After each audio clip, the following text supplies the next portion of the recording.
Welcome back, everybody. My name is Blackthorn. I will be your narrator this evening.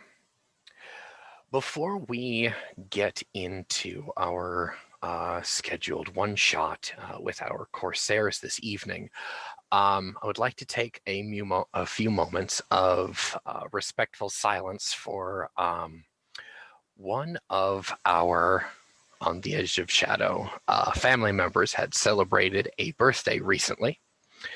And unfortunately, our beloved and very dear friend Grant McClellan is not able to join us tonight. So, for a few moments of respectful silence, we will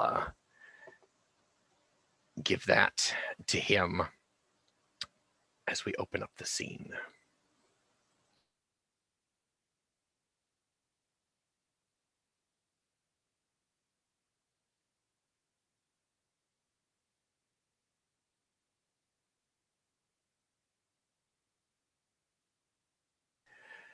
As the stage curtains open on an autumn coastal scene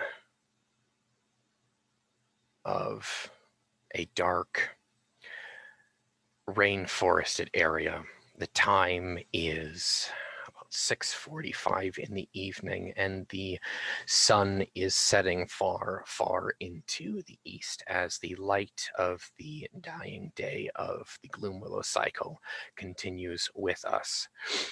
We see two Corsair ships calmly at anchor just off the coast, and about 24 of either's crew, group of Corsairs, a mixed race, as it comes to the audience's eye, a beautiful tapestry of of mixed nations and peoples.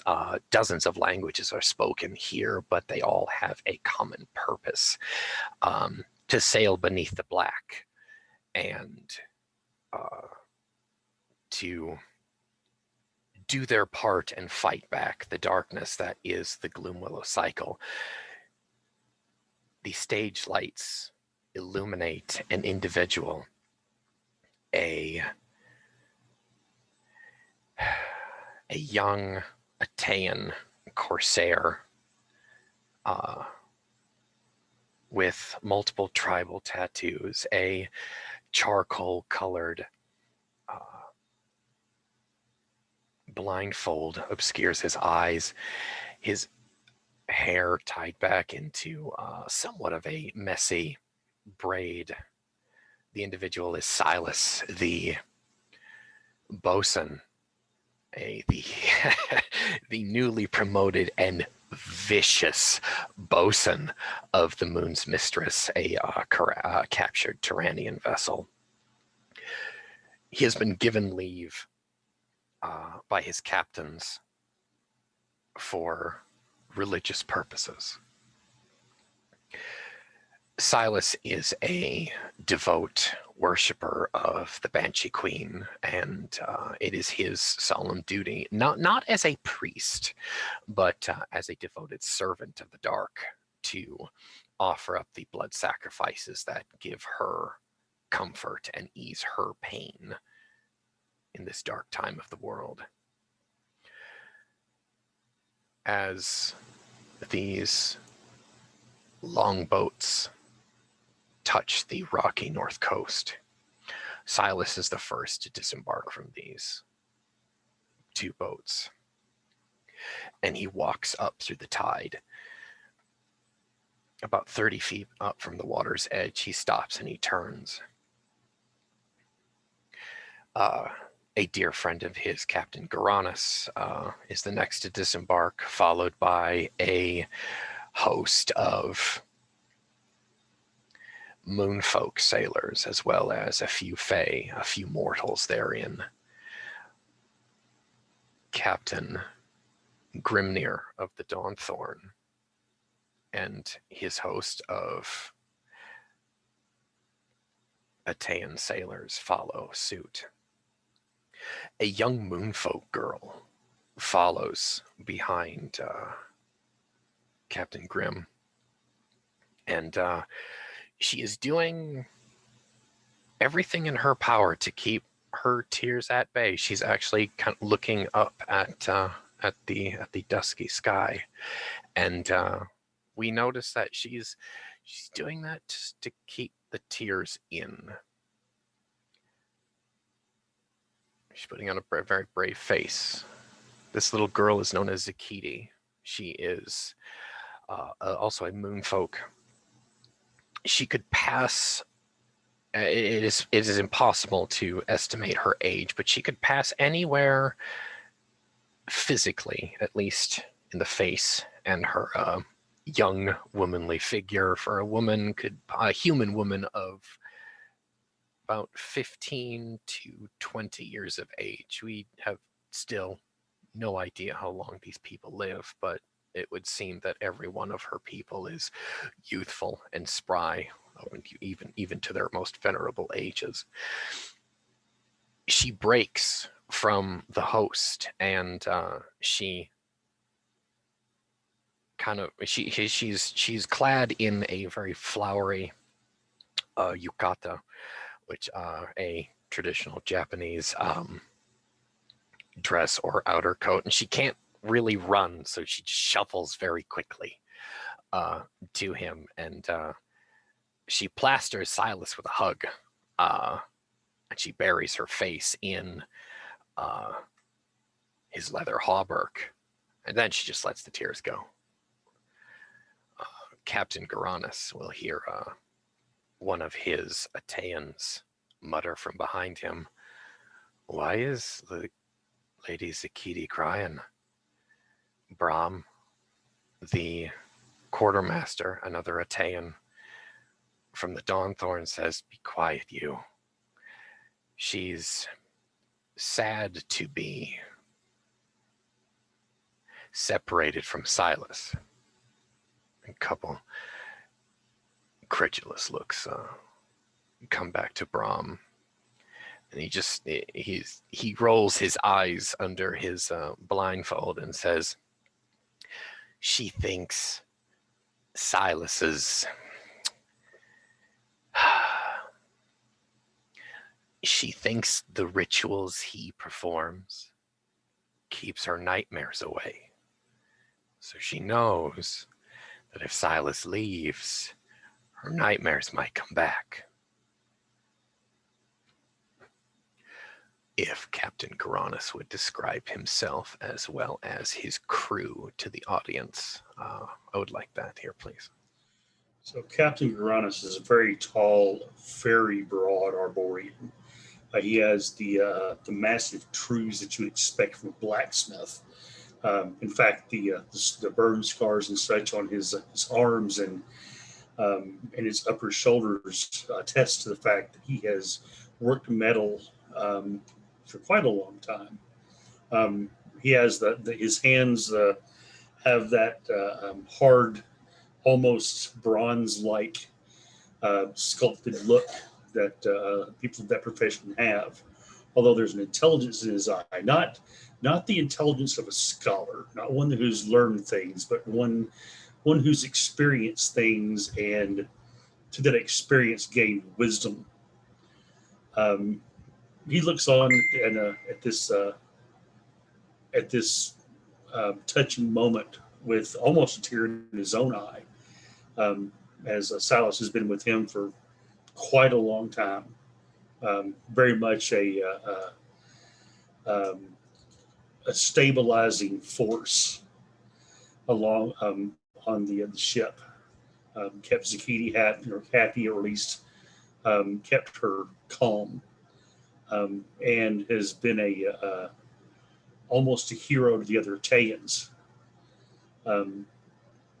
His long, dark-colored hair is tied back in a queue at the back of his head, and the rest of the crew, a mixed bag. Mostly, there's quite a number of Atayans on this crew.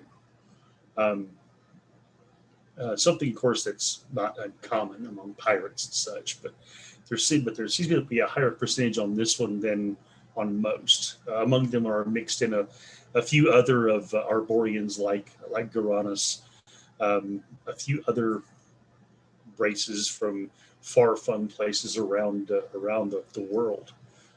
And all of them at this point understand sort of that something's going on. It's sort of almost um, a somber moment or a solemn moment. And one thing sailors understand is you don't interrupt solemn moments because that invites bad luck. There's one young man, maybe an Ebon folk. It's hard to say exactly. Could be a young Arborian. The tan is the sun has tanned his skin to the point where it's sort of hard to tell. Still with the fresh um, scars of a new tattoo on his chest, begins to speak up, and one of um, the Italians reaches over and very specifically but forcefully places his hand across the boy's mouth, and he gets the idea that he shouldn't say anything as his group looks on, and Uranus just sort of mutters under his breath, "Follow your mistress, young man. Come back to us when you can." Silas looks down at Zakiti, whose face is still buried in his chest there. And he tries muttering a few words of comfort and a little bit of courage. He knows that being the ship's oracle, as well as pilot, is a lot to be forced upon a little girl. However, quite mature for her young age, is also quite sad that her childhood had been stolen from her. He mutters, "You must be strong for the rest of the crew. And that's for both ships, even the Blackhearts." He strokes her. He runs his fingers through her coal black hair. He kisses the top of her forehead, which would in other circumstance be extremely forward of him. But as the captain's adoptive daughter, Grimnir simply just looks on as a father figure. He knows that there is no romantic connection between those two, but they're family. Each of these three ships that he sees over is family, and he knows that they're losing one of their best fighters today. We, the audience, hear Zakiti mutter the words "Akiri Minaide," which translates as "never give up." And she squeezes him one last time, and she lets go. And he leaves. Just one moment, he lets that hang in the air, and he looks to Garanus, and he takes his blindfold off. He nods, and he turns and walks into that rainforest alone, with a pack, his weapons, his most treasured weapons, his guitars that are in pouches on his thighs. We don't know if we'll ever see Silas again, but what these sailors do see, that forest just inherited a new forest god. And as the stage curtains close there, 18 cycles. Excuse me, not cycles. That's a long time. Most of you have died of old age by then. 18 chains from now, far beyond the horn of the northern cold sea, we find ourselves aboard the Moon's Mistress, the Dawnthorn leading the way. A good maybe. Lynx, what's a good leading position between two sailing ships? About 600, 800 yards?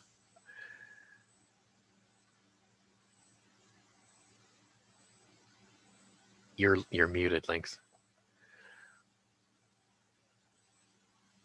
It's that cursed muted night. Don't go with that for now. I'll do research and get back to you. Okay, we're gonna say about 800 yards ahead of the Moon's Mistress. You lot on the Moon's Mistress are comfortably going in her wake. The wind is at your back.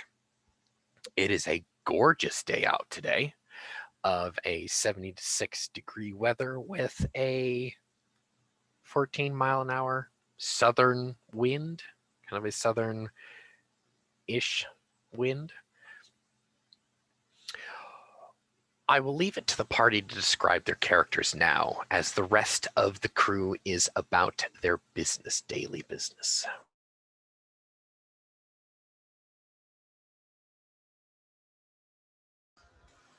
Okay. So, near the bow of the ship, bent over a rough log, currently being stripped of its bark by a copper hand axe, is a man that might be, if anything, bigger than the captain. Captain is a very large man, but this fellow is his skin is much smoother, has a an under tint of a slight green cast. In the moonlight, it truly comes out.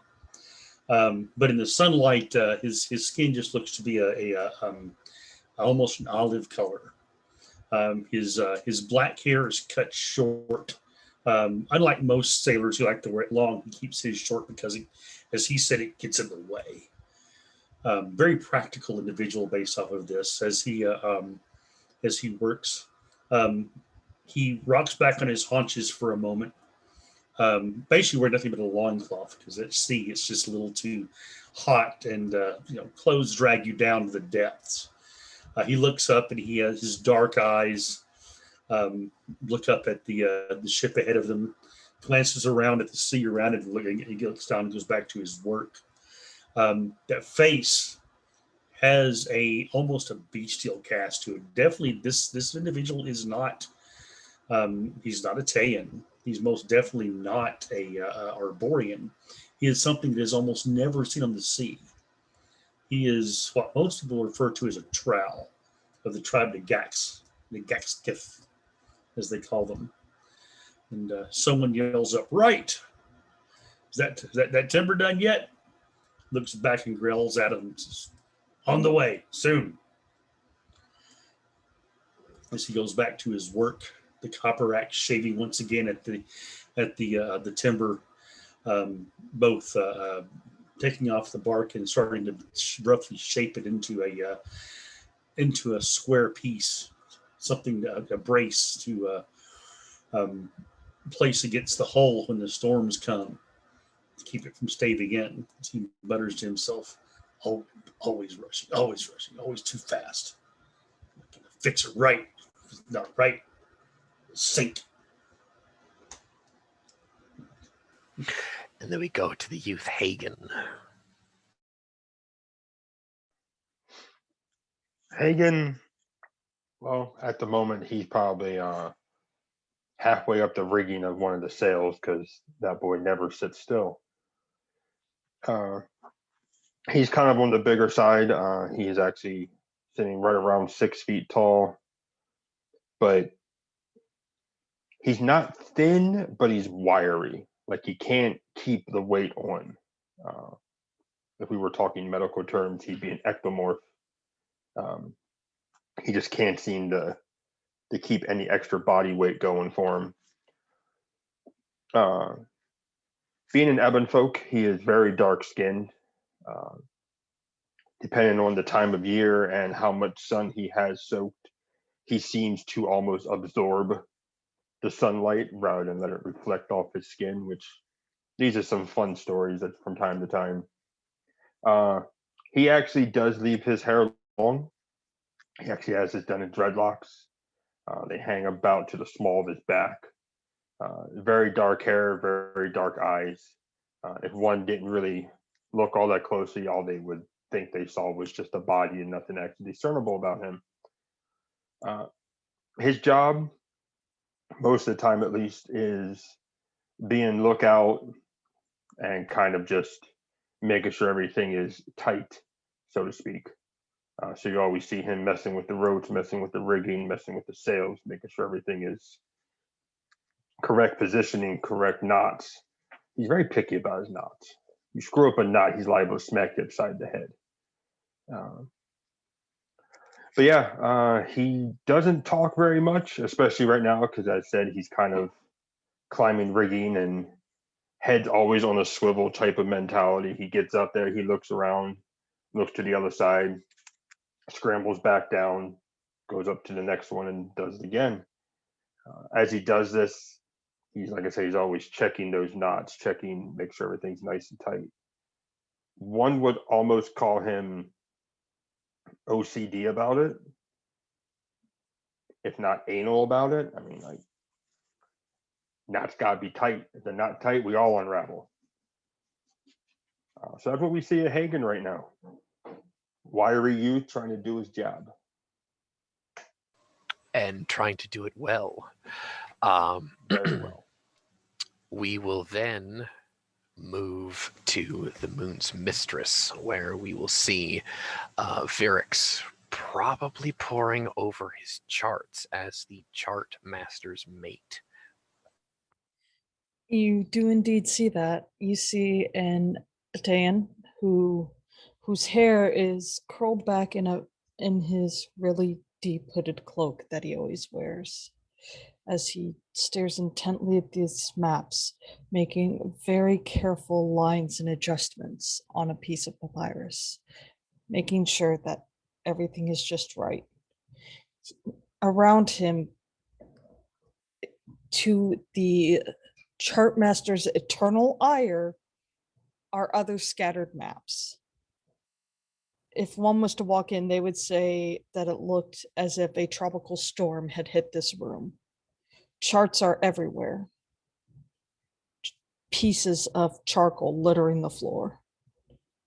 You would almost call him uncaring about the expense of materials tossed about, as he tries to perfectly edit his own chart.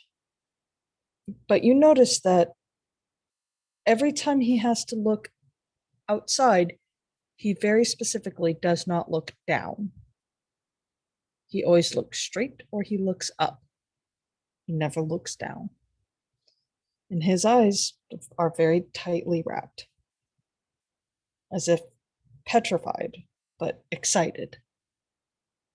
On his waist is clearly visible a dagger and a sling. And he smells faintly of soap, as if he bathes. A sailor that bathes? What? Anyway. Your current mission, as a number of both crews have fallen ill to some tropical illness.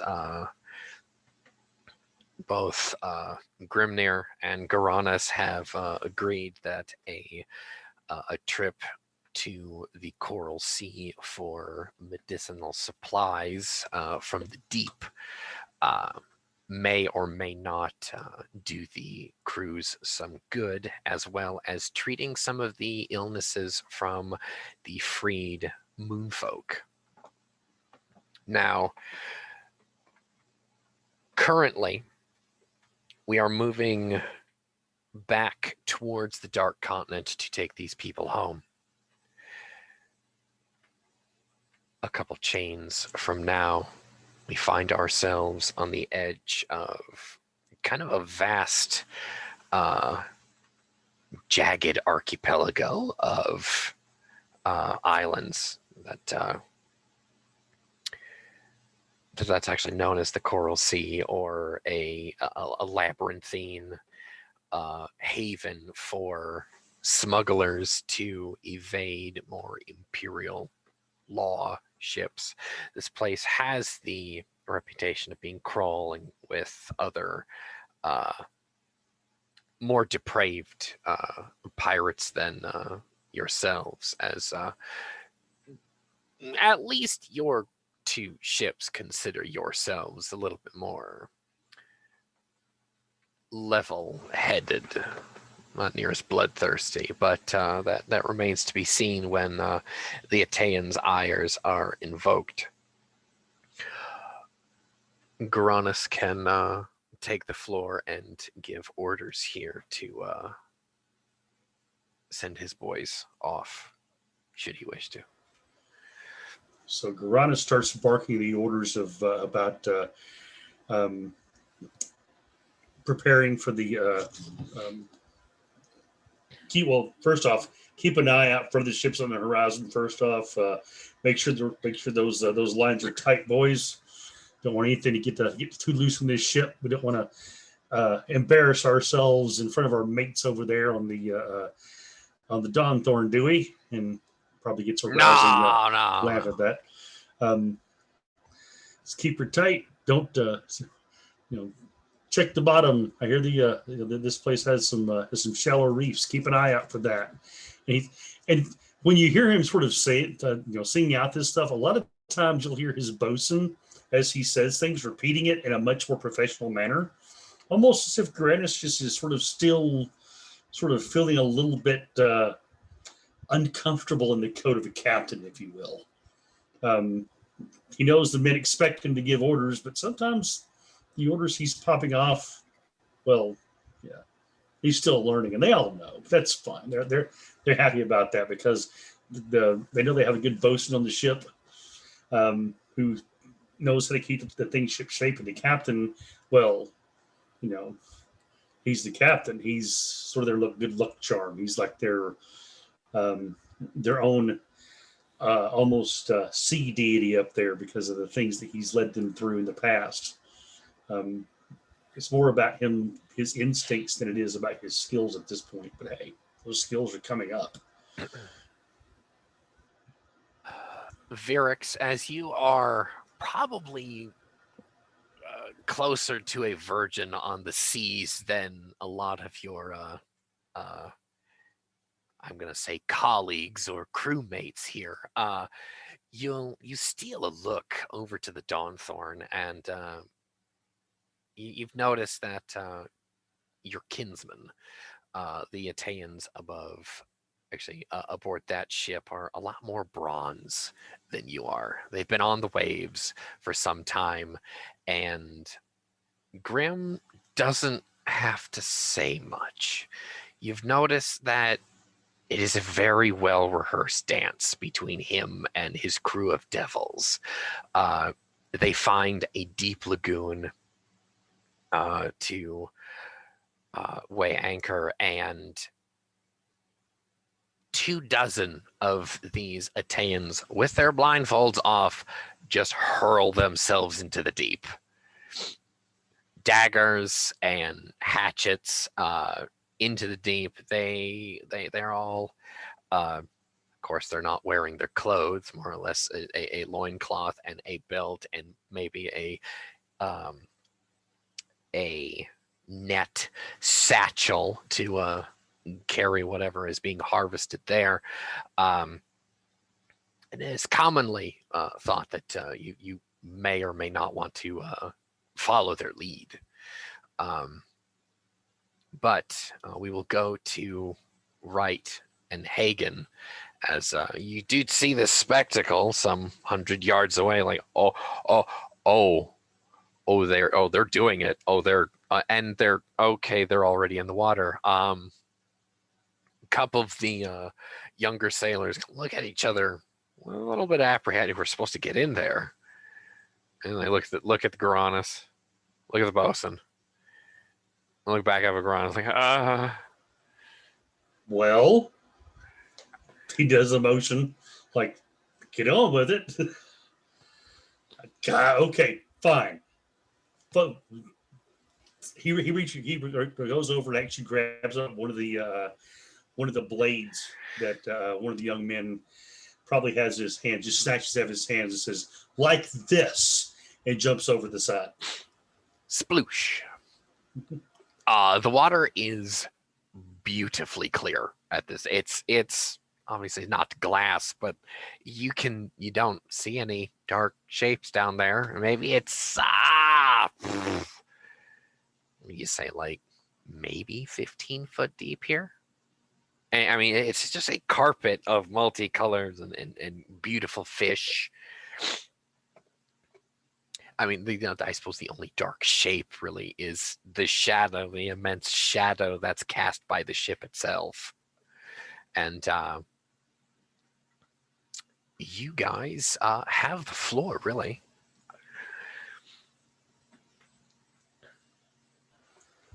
Well, if the captain's going in, I believe Garanis is actually staying on the ship to supervise. No, he jumped. Oh, Garanis jumps. Oh, He okay. jumped. Yeah. then it would be bad of us to stay behind. Virex is going to carefully put his maps down and take a running leap after him. Into the deep. Sploosh. You have all been advised on what species of coral and sea urchin and other acquirable sea life to harvest from this area to bring back aboard.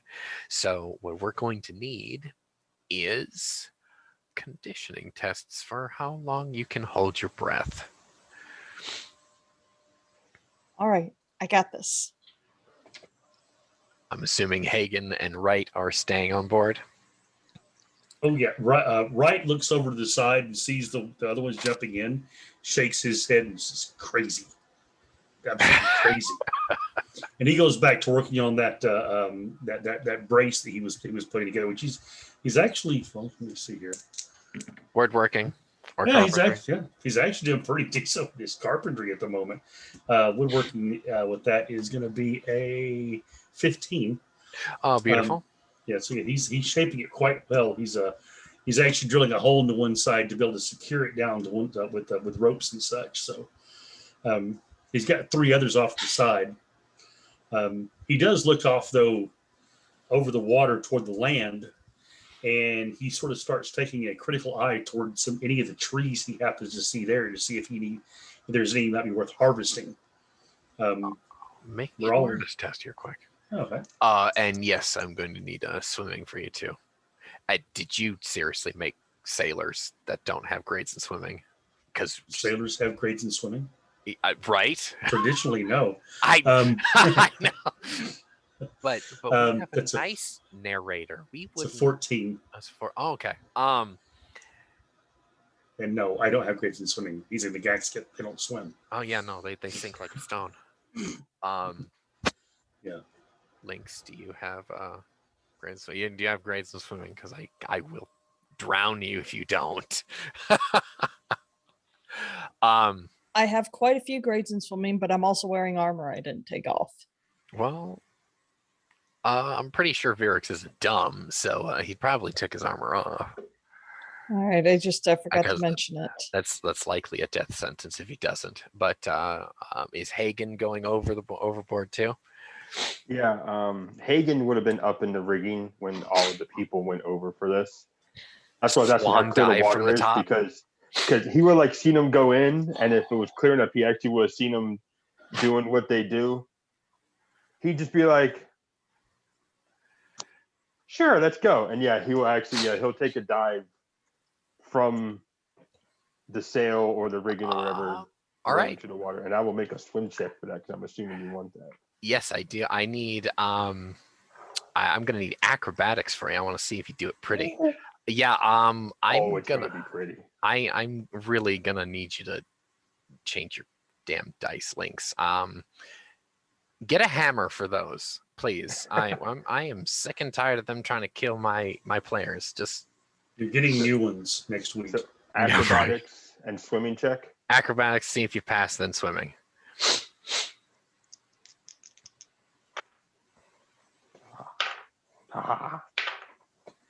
There you go. That's the 30. For acrobatics, yeah, no, you can probably gracefully, yes, hammer. Very gracefully swan dive off the mast there. But yeah, roll me swimming. You didn't hurt yourself when you hit the water. This is basically what that's for. Right.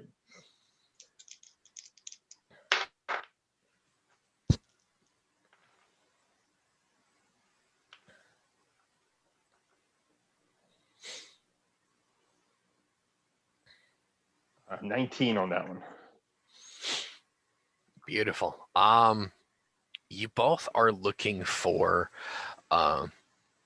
coral species. Anything that could possibly give ink or be used in a poultice or hey, anything really that you guys want to think of or attempt to search for here. I will let you guys narrate that. Anything from, I don't know, get an octopus, squeeze the ink out of it, use the ink. I do have harvest. sea lord. You want me to roll one of those? Go for it. You could also use sea snake venom for combat possibly later. Do I need to roll another swimming check, or what's the plan here? Yeah, you are going to take actually that's gonna hurt. That is 7 points of vitality damage on contact with the ocean. Splat. You don't feel good. Let's try and do another swimming test here quick at a -2. 18 on that sea lord check. Excellent. What is Hagen specifically after?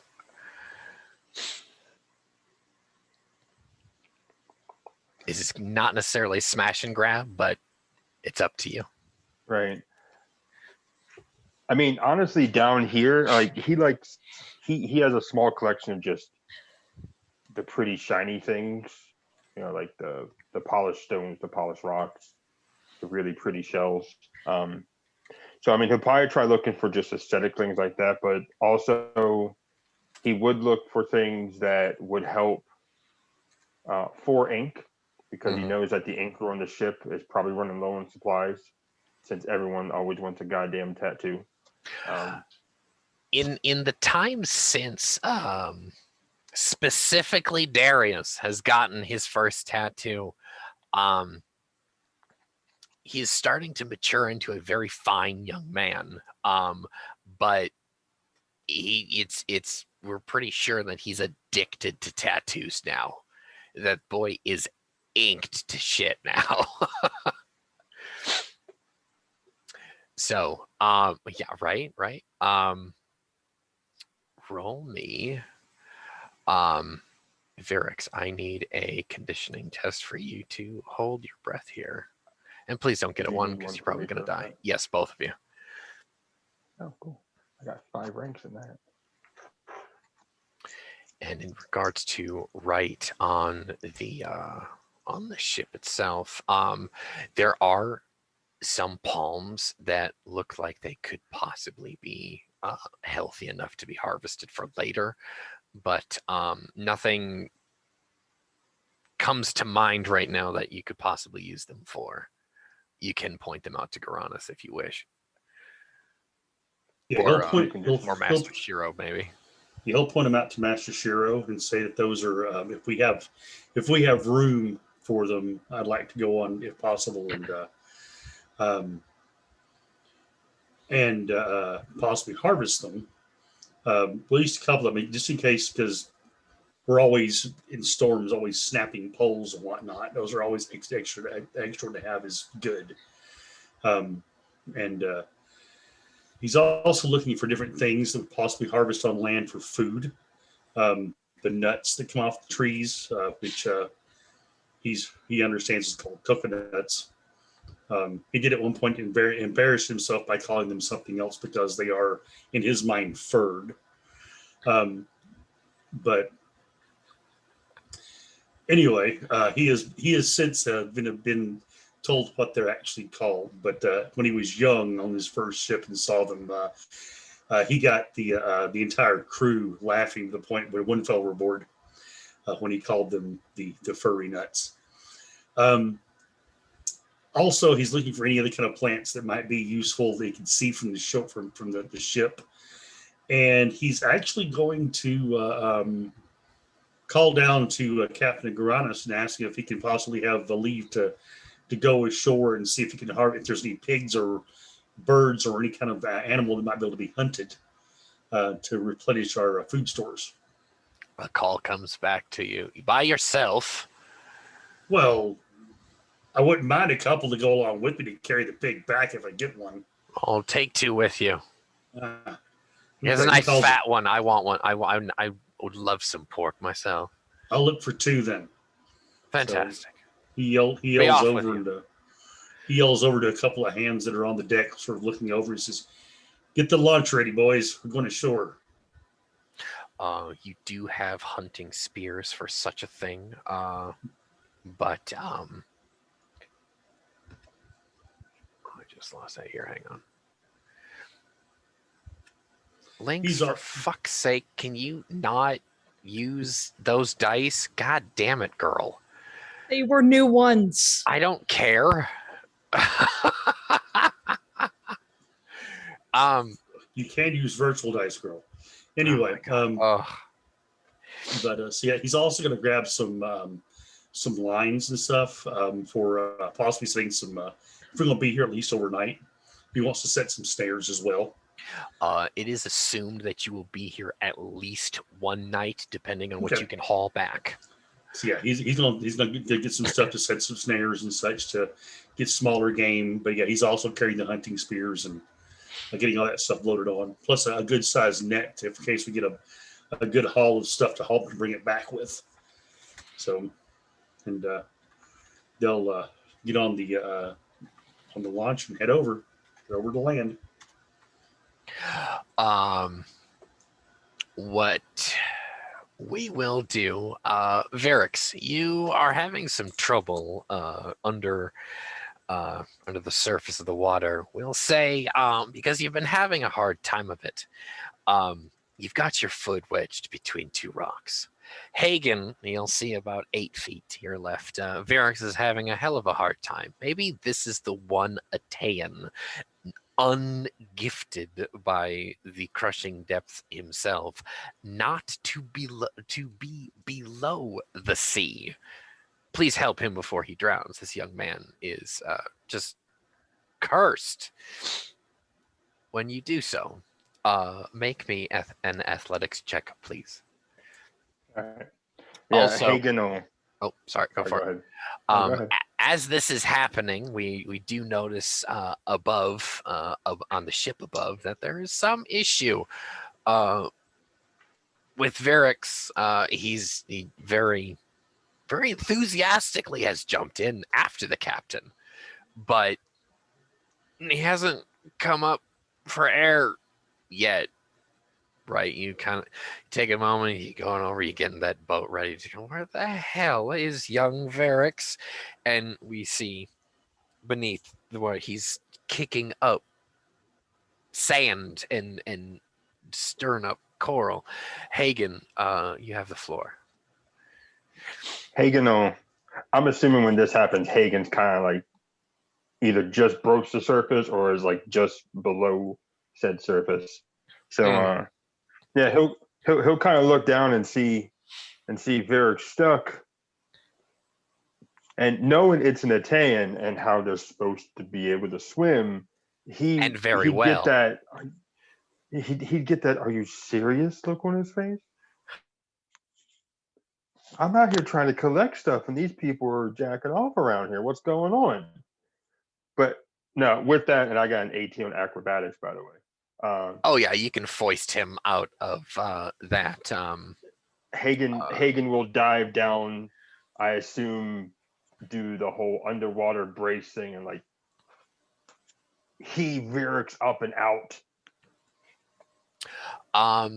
for the added cinematics of the scene, make me a defense test, both of you, as a Goliath grouper comes onto the scene.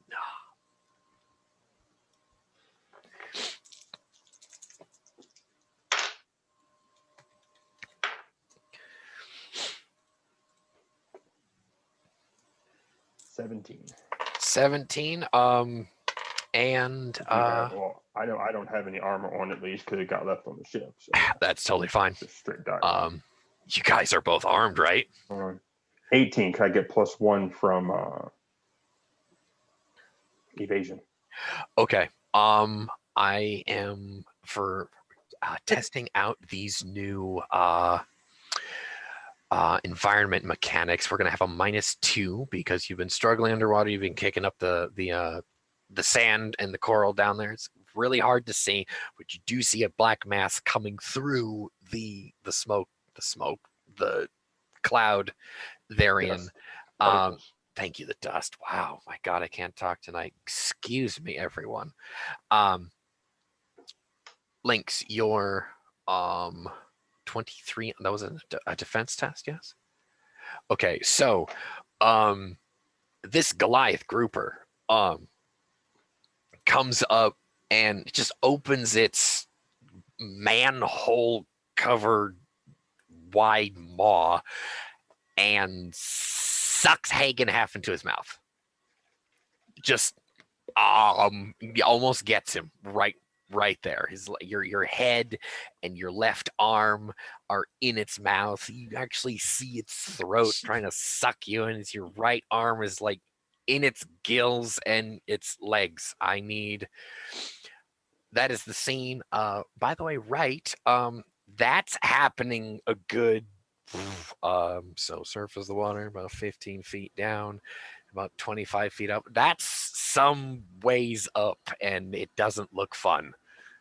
He looks down. He actually says out loud, "That's why you don't go in there, idiots." He actually is going to grab one of the spears.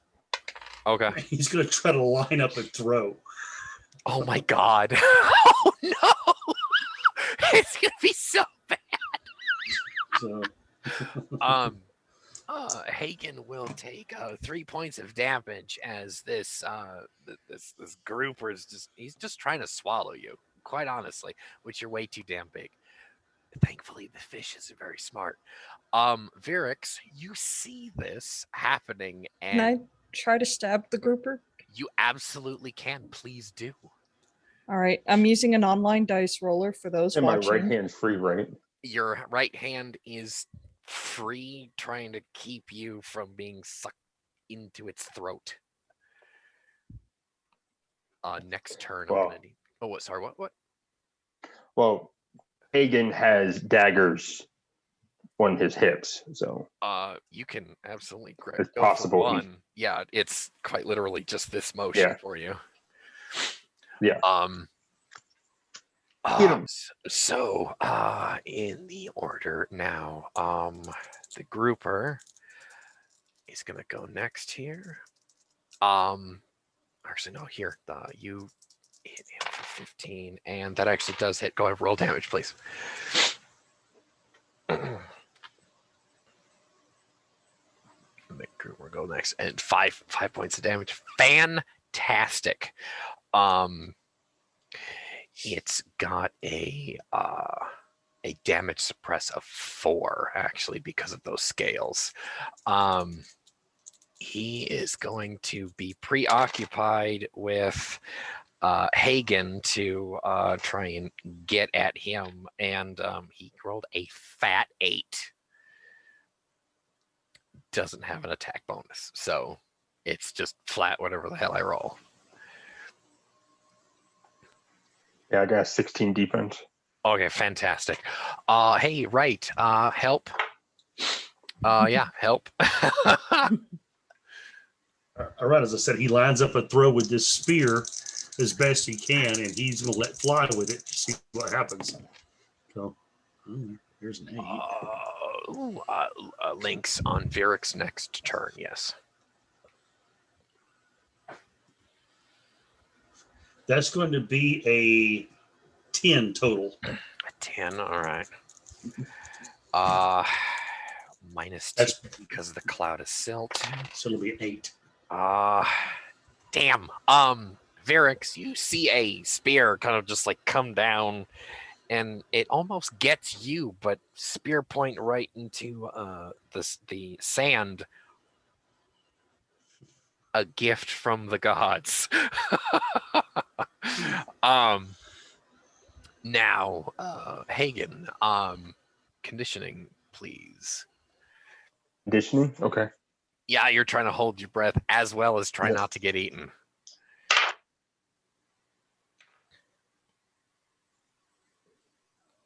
$23 on conditioning. Fantastic. It is your I'm turn. going to try to stab this damn thing, Get him! Get him! Get him! which it is a...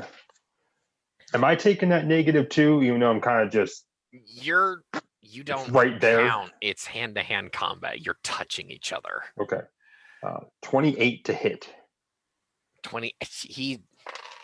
No, 8. That is going to be max dispatch there. So roll it, send it.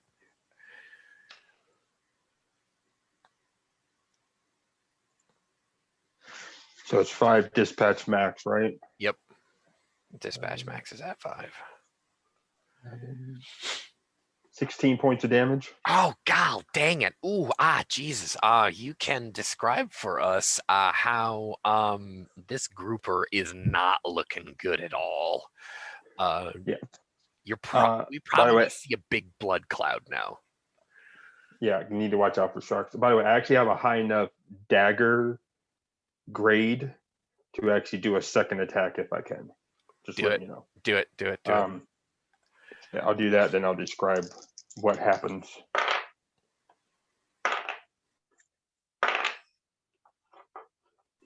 You might just finish it off right here. That's 27 on that attack. Yeah, no, he's got nothing. That was an 11. So probably max again. Dispatch. Or 16 more points of damage. Yeah, Been rolling he's 7s all night. You fucked him up good. So that grouper is dead and a half. You may describe for us what we see. So yeah, he's like one arm and his head halfway inside a grouper maul, and you see him kind of, well, Varric will actually see this up close. You'll see him kind of scrabble for his dagger, and he'll literally just come up like right below the gills and that fin right there, and he'll just jab in deep, like to the hilt deep, like that whole dagger's in the fish. And yeah, all he sees is teeth and blood, and he just hopes this damn thing's letting him go now. Because you're halfway down its throat at this point, it can't let go of you per se. So it just kicks a bunch, kicks up more blood and sand. It stops moving, and you kind of start to rise. Just both of you. And as soon as enough, you see man half out of big fish's mouth and blood everywhere. Okay. He's going to, at this point, he's going to hurry himself and get a, probably one of the plum weights that are around there and tie a knot to one of the ropes he's got and throw it over. Say, here, catch it. Athletics to get out of the fish. Do I still need to make a conditioning check while he's doing this?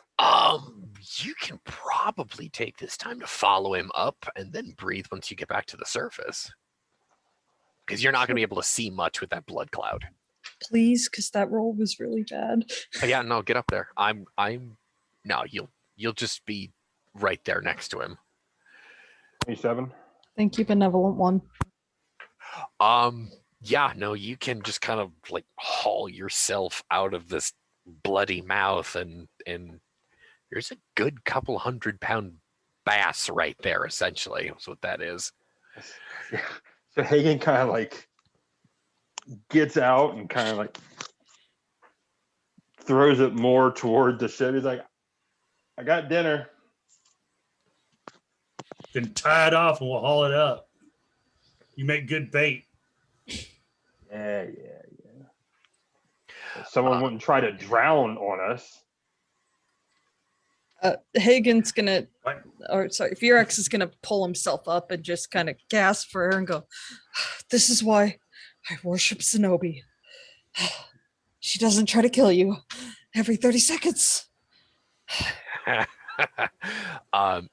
about a dozen and a half concerned sailors, including Garanus, on the shoreline. Is that taken care of now? Think so. All right then. Got fish. Good. So yeah, if Hagen will tie off, run the line through the fish's mouth, then out through the gill and tie it off, Wright will haul it up, and he'll motion for the guys to drop the cargo line off the side so they can climb it too. Athletic off there. to get that fish on board. All right. Is Virex covered in fish blood? Athletics. Probably because you swam up through it. He's gonna walk over to his stuff and grab a bar of soap. There you go. It's a 16 for that athletics. No, you get it up there. That's a good size fish. Oh, Quite yeah. literally could swallow a man Yeah. as it tried to. I said he's probably looking like some kind of olive-colored Adonis as he's hauling this thing up. As his muscles are probably bulging out of everything. He probably has muscles bulging on muscles at the moment. Those are some muscles. Oh yeah. Can't clap. Anyway, I will actually give you three, the floor to narrate the rest of the events of today, harvesting or what other misadventures that you may possibly get yourselves into. Virex is gonna offer Hagen soap as a thank you for saving him. Like he's gonna cut off a bit of a bar and hand it to him. Hold on. Yeah. Hey, Hagen will take it and he'll kind of give a little bit of a smirk, and he'll actually start using it, at least in the spot where he'll basically use it on the places he got bit at, because he's not stupid. He knows infection's a thing. So yeah, most of his body he won't care about the blood and the being soaked. It's just where he knows he has bite marks. Wright is going to open up this fish and gut it right there. I would hope that he would. Yeah. Is it a male or female? Does it have an egg sac? It is a female, and it's full of Okay. eggs. All right. He cuts out the egg sac. We do a. Would that be a wild lore or a sea lore? And its fish would be sea Technically, lore. it would be sea lore. Okay. You need help? Yes, actually. That's a So- lot of fish to handle. So yes. Yeah. He'll ask for some assistance as far as getting it cut open and all that. Plus 2. Okay. All right. So that's going to be that's a whole 11 on his roll for that. His plan is to cut out the egg sac and hand it to Hagen since he was the bait. Oh, there you go. There you go. Something good to eat. And basically get it gutted out and get it prepared to be set down and stuffed with salt, probably, to preserve it. He'll see if he can get a couple of the guys to come and help haul that down and start that process, because he's not the cook. He's just the gatherer. He's then going to look at the other two and said, "Since you two had so much fun down there, do you want to go ashore? Not as many big fish to eat you on the shore." Anything that doesn't involve water. No problem there. So in that case, let's get the lunch ready. Well, I'll take you two instead of the other two. You guys can stay aboard and go try to die in the water like the rest of them. Your choice. Oh, look, sharks now. Wait, sharks? Virix is actually going to kind of very cautiously peer over, like just slightly edge his eyes over the edge. Black tip reef sharks, hell yeah. Are they glowing at all? Nah, these guys aren't glowing. Okay. There's going to be a relieved breath as Virix see just a kind big of dark shape. looks Several back up. big dark shapes down there, I should say. Okay. Why don't you go hunt one of them? He tells the guys that he takes and puts the spears in the launch and starts working the pulleys, pulling the ropes to get it up and over the side. So to put it down in the water and then climb down after it. Come on, guys. Uh, How you gonna go? I'll go. You notice Virix putting his leather armor back on and grabbing a tube and shoving a map inside of it and some charcoal. We won't need that, Felix. It's a small island. You I can need to quite map literally the shoreline. you see the other end of it. Yeah. It's quite small. Right? Shakes his head. Okay. Never hurts. Hagen- Click, click. And hops Hagen will in. grab his bow and his quiver. Nice. We will reconnoiter to the to the beach. This isle is a little bit more rocky than you probably initially anticipated. The palm grove kind of conceals quite a bit of the what would be the top of an aquatic mountain quite well. Now, what are you guys hunting for specifically? I'm going to allow you guys to narrate most of this hunting expedition. Well, Wright's plan is he's looking for any big game. When I say big, I don't mean like large. I mean, like, are there any piglets? Is he looking for tracks effectively when he gets on shore? What Just would so be you can see what's there. considered big game for an island? A piglet, if there's piglets on the island. Oh no! I mean that's birds. what you're looking for. Yeah, yeah. Yeah.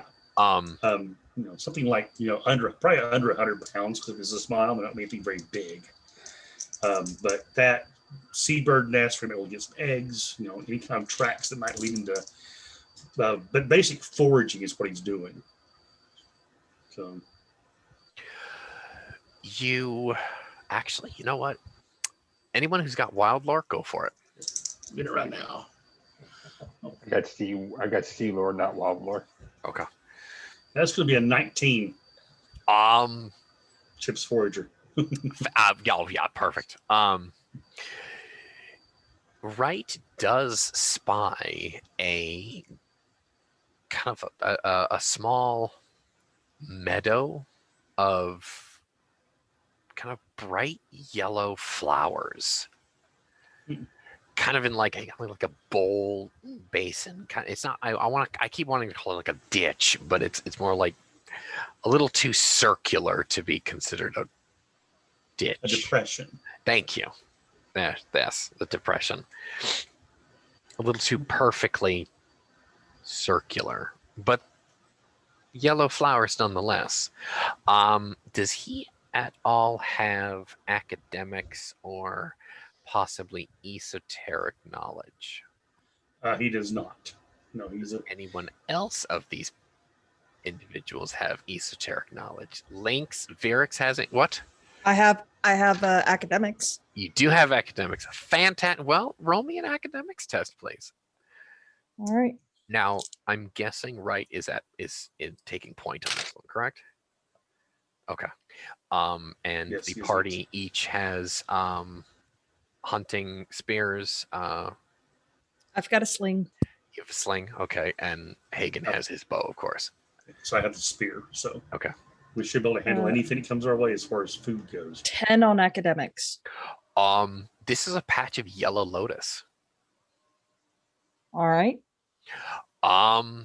Yellow lotus can actually be used for a lot of different things. A lot of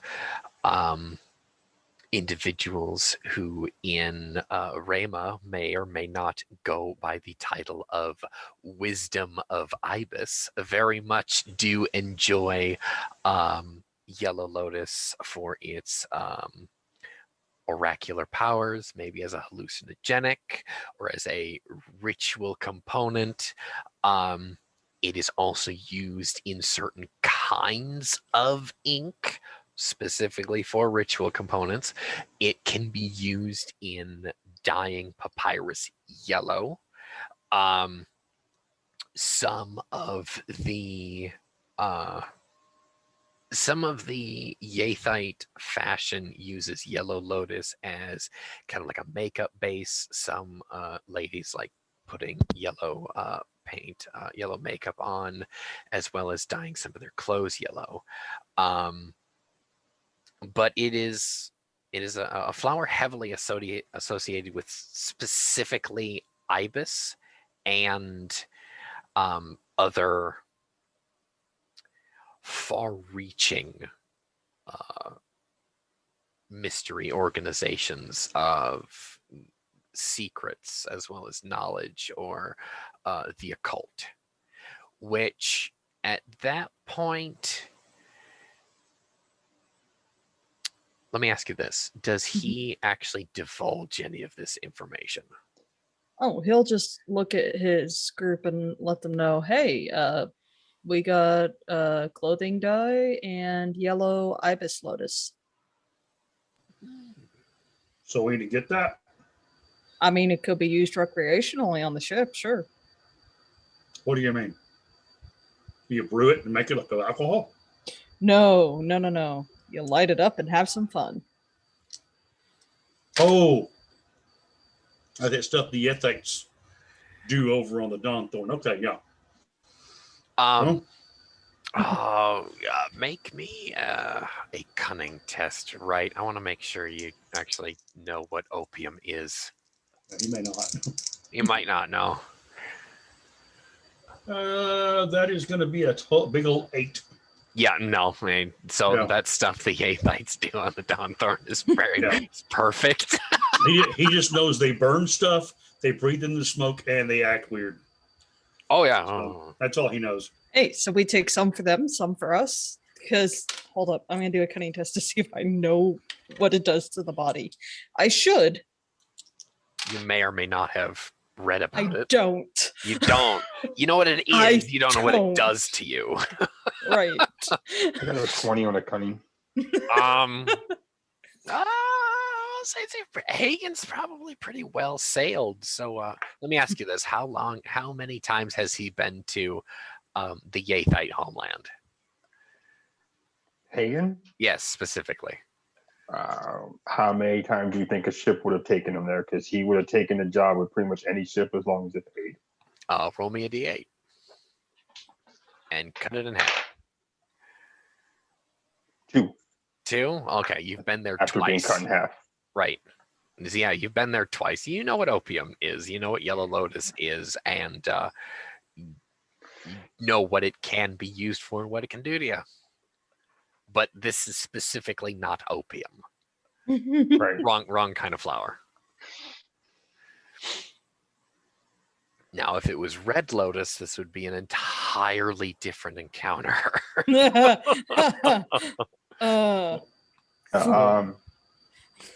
so Hagen. Sorry, go ahead.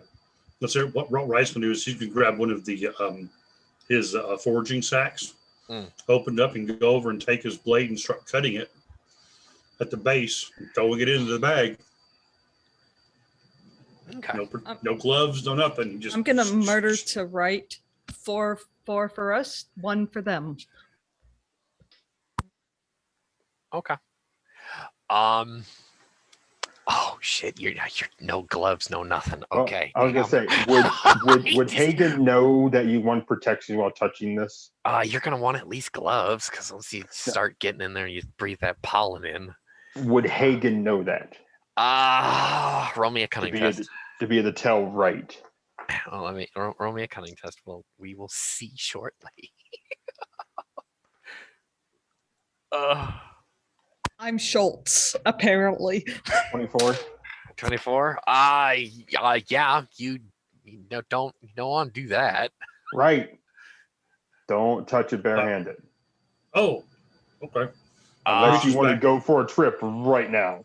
Where? He's Go where? I need In a your head. conditioning test from right now. Considering we for were the- all in a group, do we all need to make them? 19. 19. Oh wow, nice. Good conditioning. Wright was the one who got in there with gusto and just, all right, we're gonna do this because we have a place to be, kind of thing.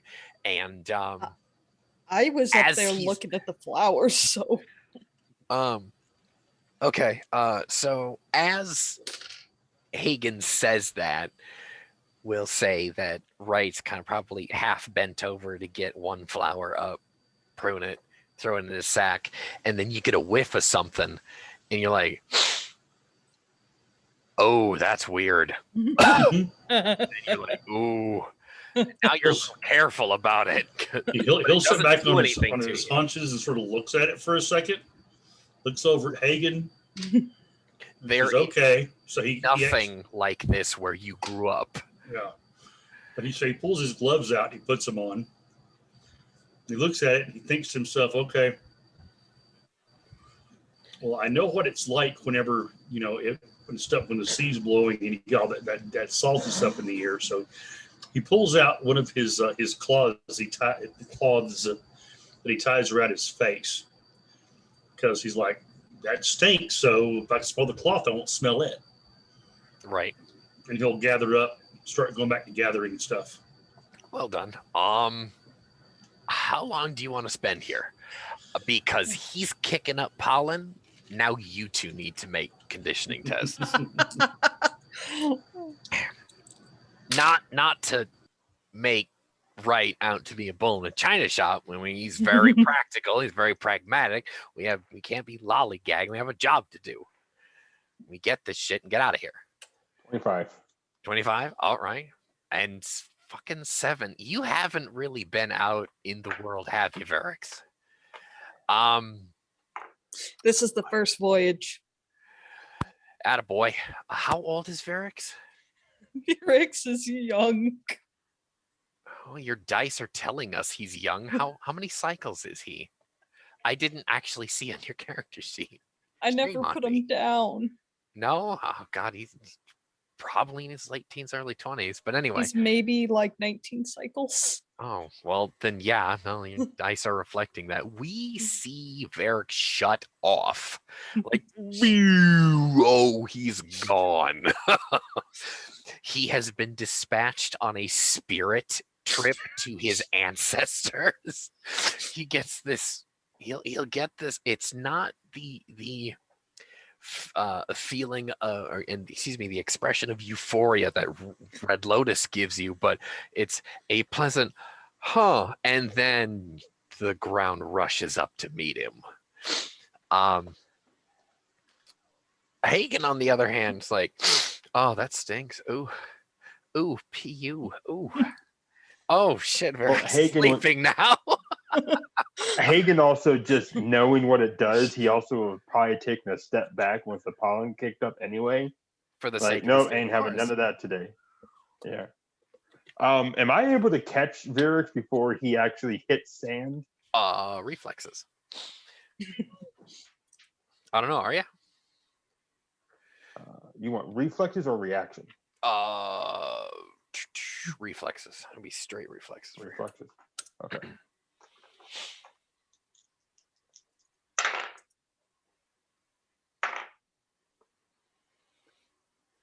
That's a 21. Oh yeah, no, you can grab him before he hits the dirt, hits the sand. I kind of grab him by the scruff of the neck. And I'll yank him back with me when I go back a couple of steps out of the pollen cloud. Mm. Rather pretty shade of yellow pollen cloud. And right, how long do you stay in there? He's going to try to get at least one bag. Okay. If he notices Varix is falling down, he's going to like get that done and turn around and walk over and says, "Up to Varix." One too many hits. What'd you punch him for? I didn't. The pollen did. He looked back over at the pollen, looks back at you, and says, "They can hit." In a matter of words. Oh, okay, yeah, one of those things. I got you. Okay. Well, I guess drag him out to the sand and throw some water in his face and see if that works. He'll wake up or he'll drown. The Take a bar of soap underneath his nose. That might help. Yeah, that's probably what it is. Actually, Hagen would still have that sliver of soap that Varric gave him. Yeah, he'll actually take that and put it underneath Varric's nose. you know what? That actually works. I'm gonna say that works. That stuff is strong, man. Oh, Oh, women. What? Huh? whammon. There's no whammon here. But Oh. It's you two. Oh, it's Yeah. you two. I'm going to leave you next time. Right, leans over, says, "No time for naps, Varix." And I wasn't on a nap. There were Yeah. beautiful women You were on a nap. beach, You and I laid felt down. like I was flying. And You it weren't. was like sunny, and there It were is sunny. clouds. Flying. There's Alright. clouds. But and they were wearing yellow. The women. Lots of yellow. Uh-huh. okay, well, hey, I got some of these flowers. Flower I'll shake it. dressing. I'll shake it. Sort of here. And it's just, I'm gonna take it back to the boat though and put it there because apparently, I don't know. So, now, he takes it back to the boat. Puts it back in the launch, basically, not the ship, but the actual launch. Mm-hmm. Puts that in there. He's gonna look around and see if there's anything else, the other kind of food to get, and he's looked at those trees. You got to go back past this yellow lotus grove to get to those trees. But yeah, you guys can get back over there easy. Okay, he'll Around his- the lotus. yeah, take his way around it, and get up in there. He also mentioned to the rest of the crew, "Hey, there's these yellow flowers up there that make Varys go to sleep." At least that's what he claims. I think he's just lazy sometimes. I didn't go to Anyway, sleep. The Yathites get real excited. Go get you some. Oh yeah, no. If you let some of the more exotic cultures of the crew know about that, they're going to Oh, yeah. clear cut this small grove. Oh yeah, I tell him it's up there. But yeah, we're gonna figure out a way around it. But I want to look at those trees. So see if there's any of those cocoa nuts up there. Right? Yeah, you can find coconut palms there. Okay. Some probably palm hardwoods up there that you could probably strip down, use the cores for something more specific. Oh yeah, yeah, that's what he wants. He wants a couple of those. There he's gonna- are there's a species of cloven hoofed animal here that you have seen tracks of, kind of like dot around this place. Okay, he's going to find a good place then to set up the snare Okay. along one of these little trails. Go for wild boar. Okay. It's going to be 15 plus wild boar. It's going to be a 21. Awesome. I'm gonna let you set up.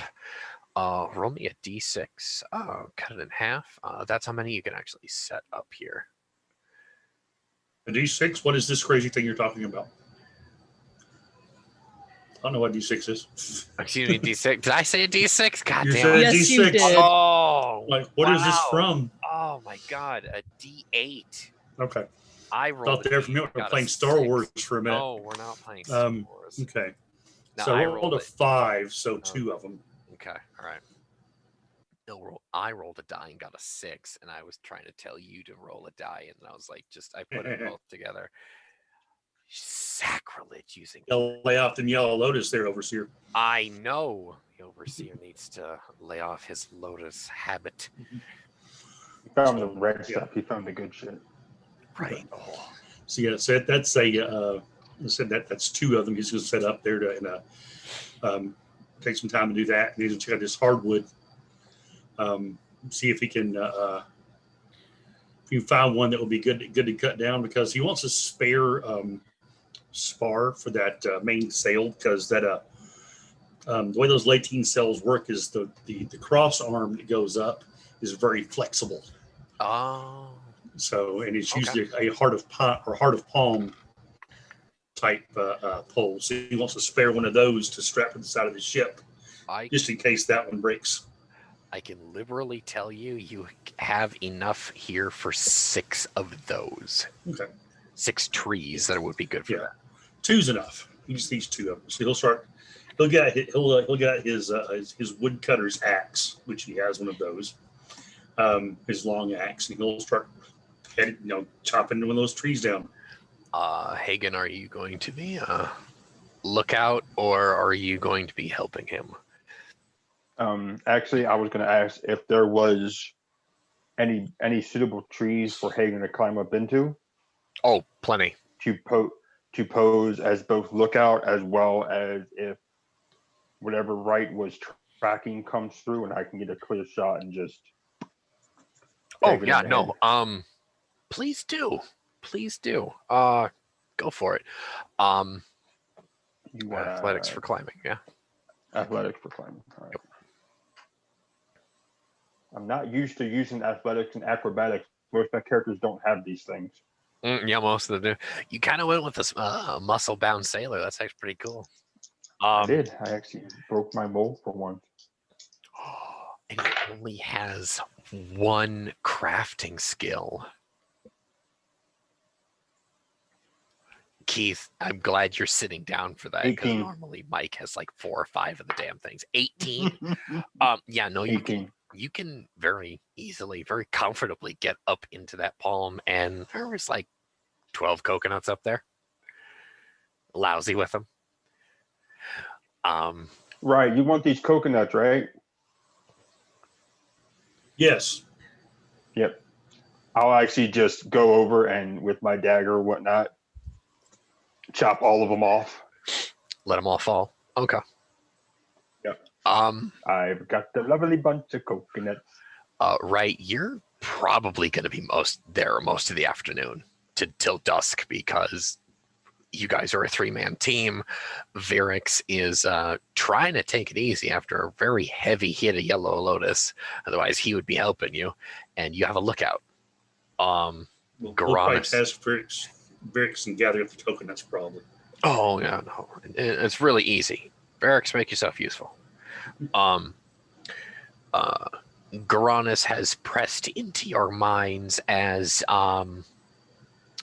when you first started sailing with him, the buddy system always. However, Garanus' special rule of the buddy system is not 2, it's 3. Teams of 3. Always. Now,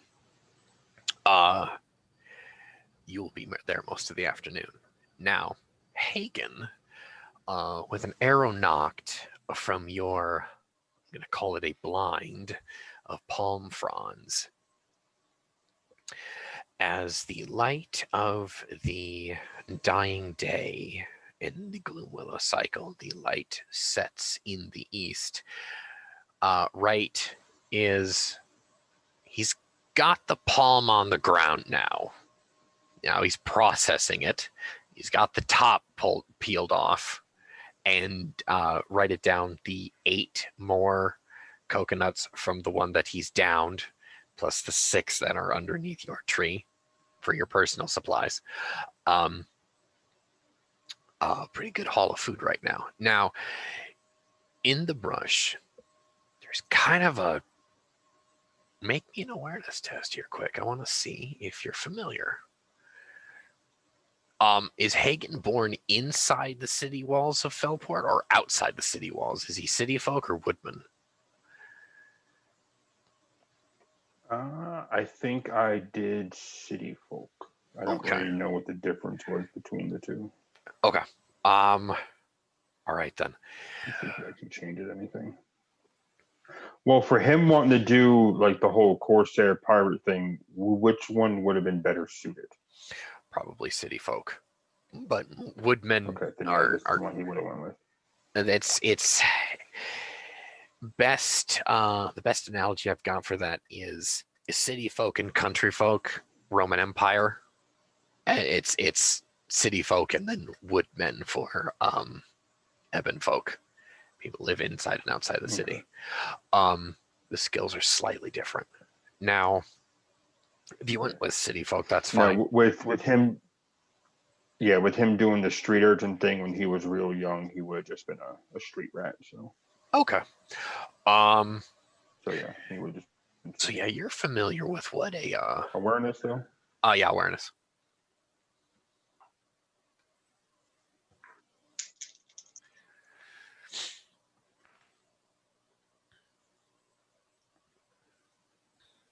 That's a 19.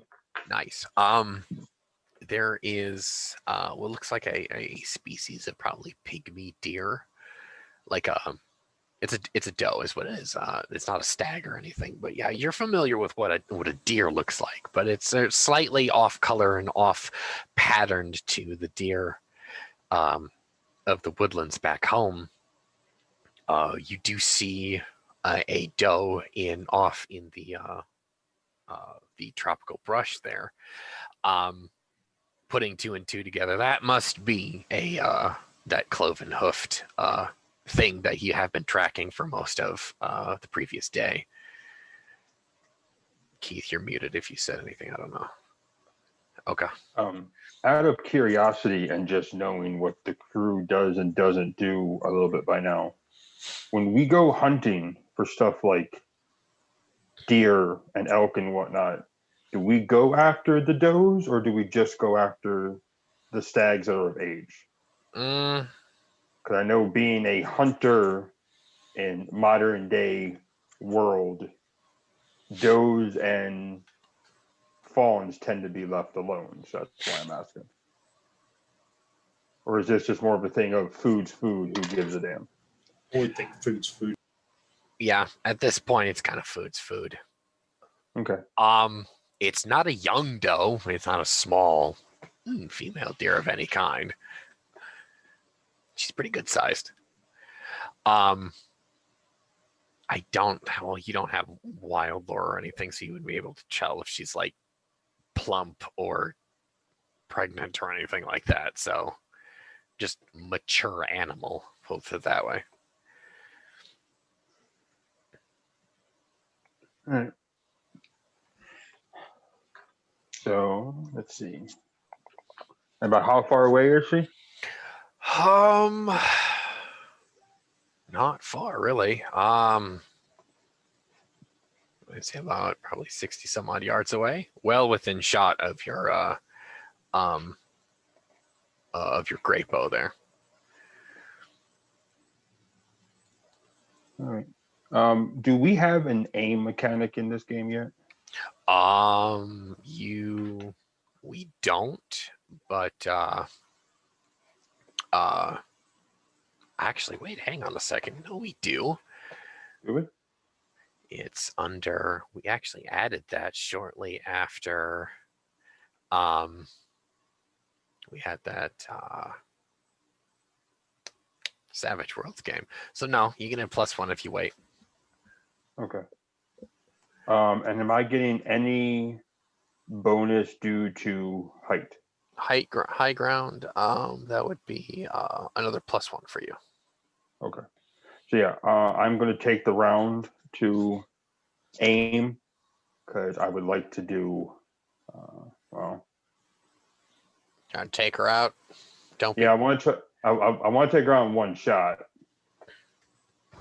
So. Would you like to make a called shot at this point? Yeah, well, that's what the aim was supposed to help with. Right. Well, aim gives you a +1 in especially in combat, but we're not in combat. She's completely unaware of you. Yeah. So you can make a called shot as a -4 to your attack. Okay. +1 from the high ground, so it's only a -2. Sorry. Yeah. So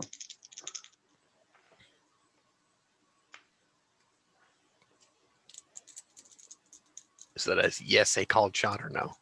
yeah, I was going to do a call shot. Sorry, Okay. I was doing maths. Doing the The math. Well, that might suck. Never mind. Go for it. So with everything, it's a 20. Yeah, the poor deer got a fat 9. So wherever you're aiming, that arrow lands, and probably in the heart, probably in the lung, drops like a rag. Yeah, I would have did. Yeah, I was going to aim for a heart shot. Just one and done.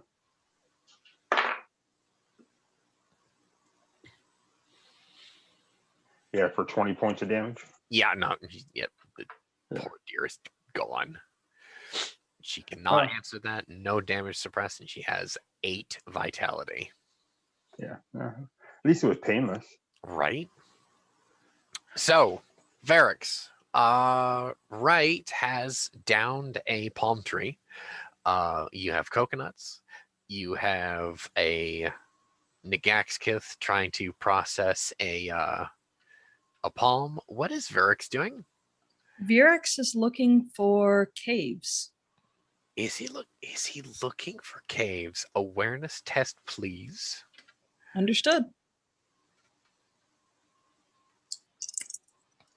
Sea caves.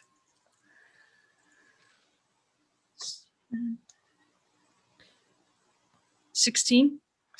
Well, you actually will find a couple. One of which is a very shallow sea cave and doesn't have much in it. Kind of a natural hewn, not hewn, naturally eroded, more or less a pocket that gets sunlight for about an hour and a half of the day. And another one that actually kind of goes into the bowels of the top of this oceanic mountain here, and it goes a bit deep in there. So Does he see anything in it? you're actually gonna have to go in there. That it gets pretty dark pretty quick. He's going to take off his sling and put it outside prominently so they know where he went. Okay. And put his case outside because he wants to know where this goes so he can map this place accurately. Okay.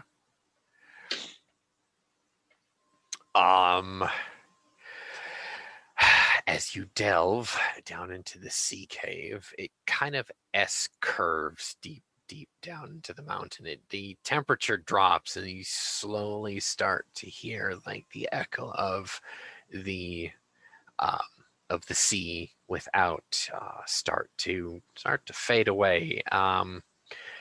There's obviously crabs in about like ankle deep water in here, and it kind of opens up into a moderate sized gallery with a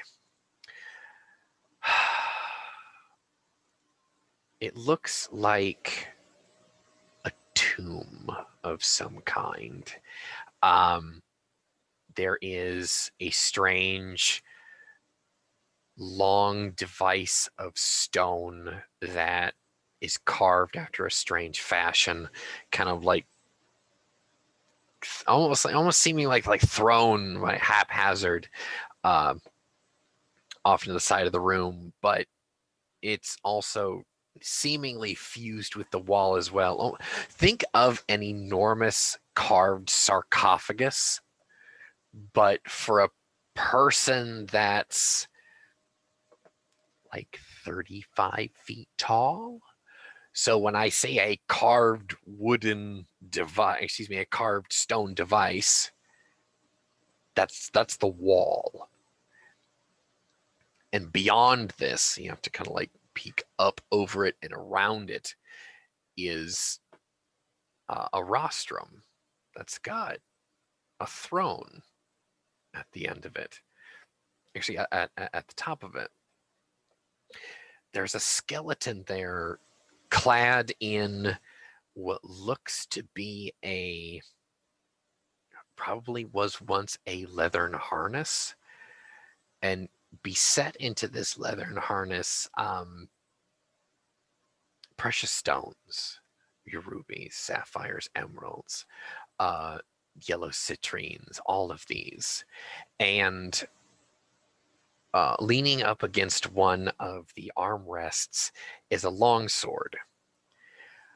But most strange and most alien enough to you is it's not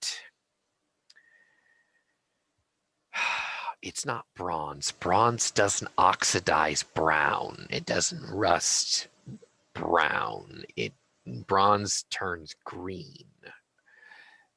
Ebon doesn't rust as far as you're aware. And Fey Iron, again, equally doesn't rust. And this is metallic. There's a equally seemingly rusted and pitted circlet around the skeleton's head. And he's wearing a headdress of what looks to be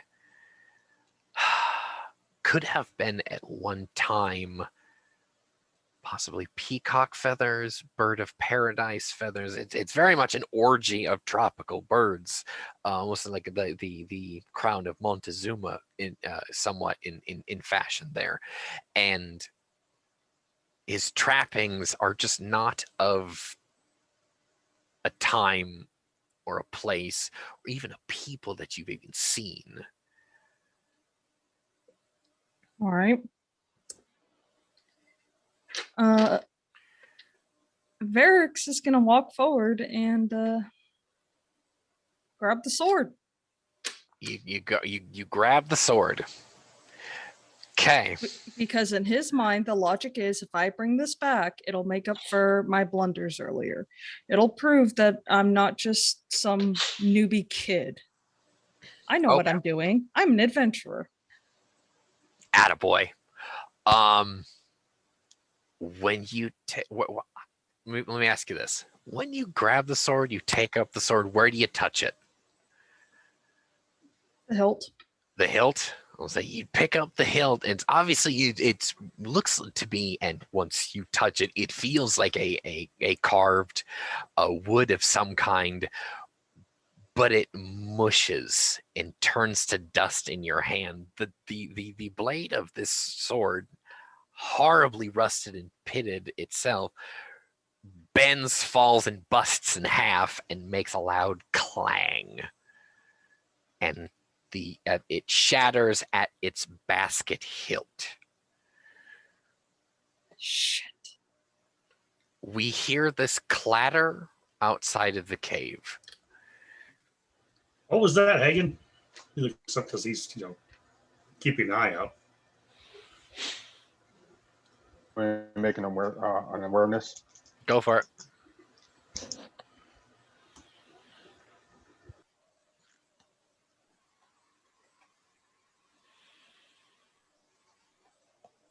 Load up.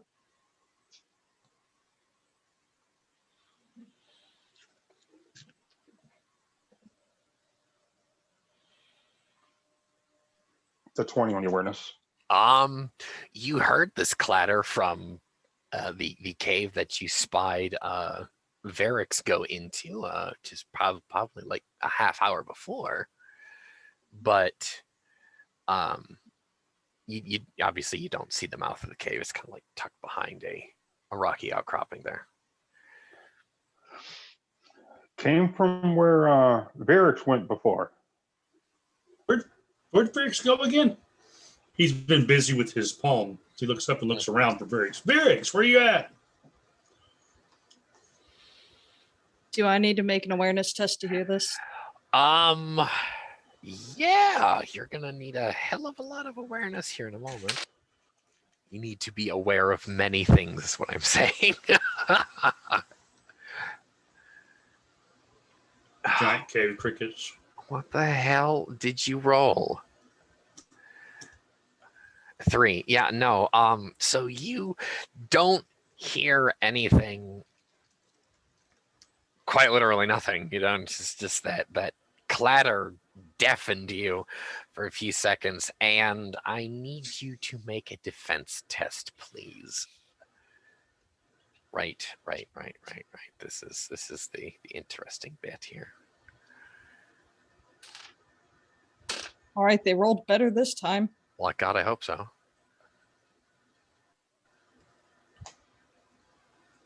4 plus 7. Okay. 11. A barnacle-covered skeletal claw-like hand grabs your ankle from the water below you. As you look down, as there's between like the flagstones of this tomb, there's kind of like pools, and it would seem that the undead are being roused from whatever grave they have been roused from, also wearing the harnesses similar, but not nearly as well wrought. Appointed? Yeah, appointed. Thank you. One of which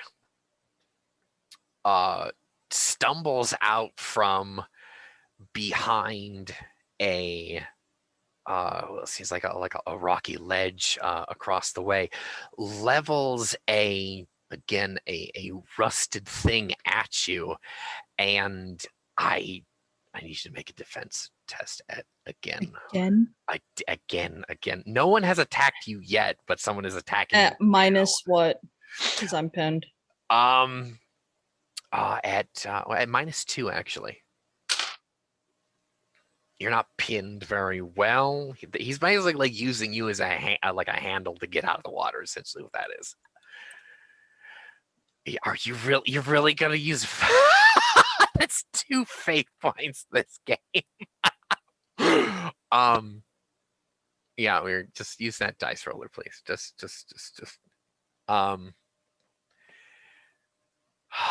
Lynx, what do you got for us? With the dice roller? Yes. 2. A 2 on your defense test. 2 plus defense test post bonuses is what I want. Oh, post bonuses? Yes. Because it was 2 on the D8 and then 7. Your defense is 2d8. Yeah, 2d8. 2. You rolled 1. So crit fail. Double ones on the fucking dice roller. Oh my god. All right. Well, hey, Keith. You are cursed. Yes. Keith, I need this. I need the stats of a Telunian revolver. Okay. Right now. So if she crit fails, but she uses a fate point to negate the crit incoming, that's regular damage. But it's a Telunian tribal revolver going off, and you guys are gonna hear this. And Virix probably goes deaf, but we have to figure out what the hell happens to Virix. Apparently your system is trying to kill my character. Well, you need to not die is what the narrator is going to say.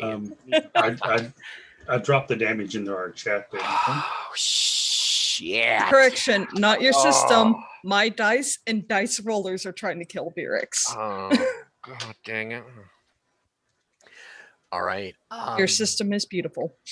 Well, I appreciate that, but evidently, god dang it.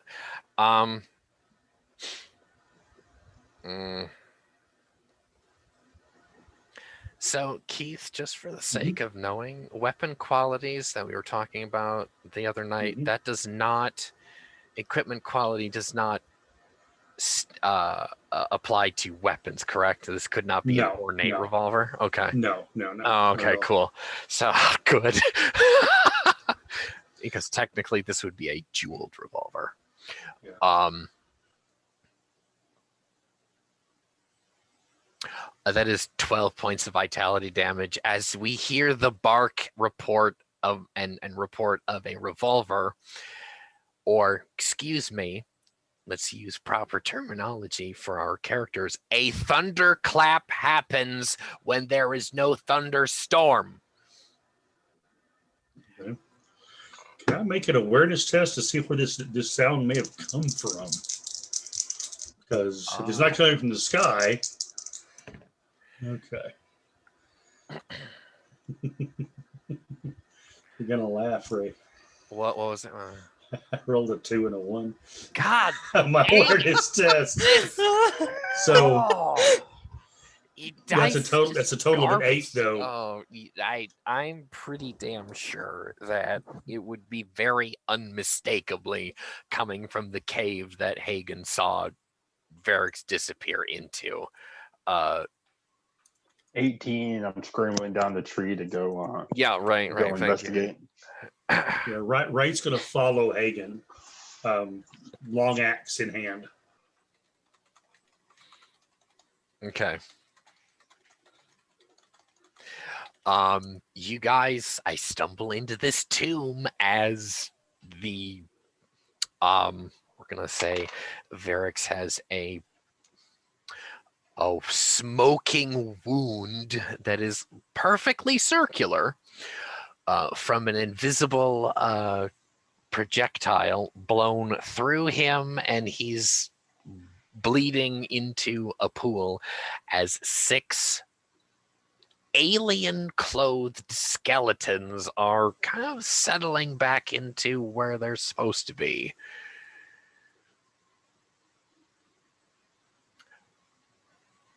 Roll reaction. Our reaction is odd because what? Skeletons? Right? The undead? Yes. 7 for me.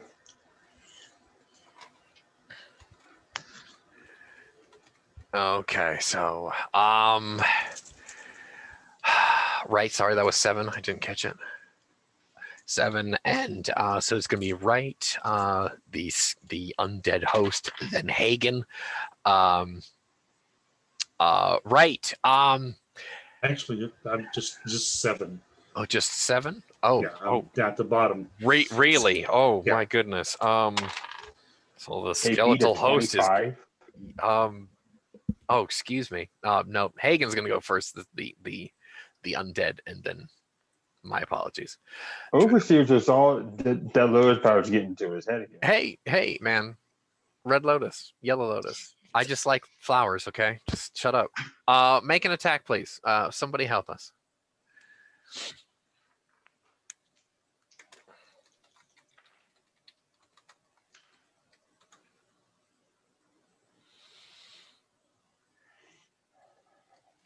$17 to hit. Yeah, you're gonna hit one of those skellies right quick and hard, I hope.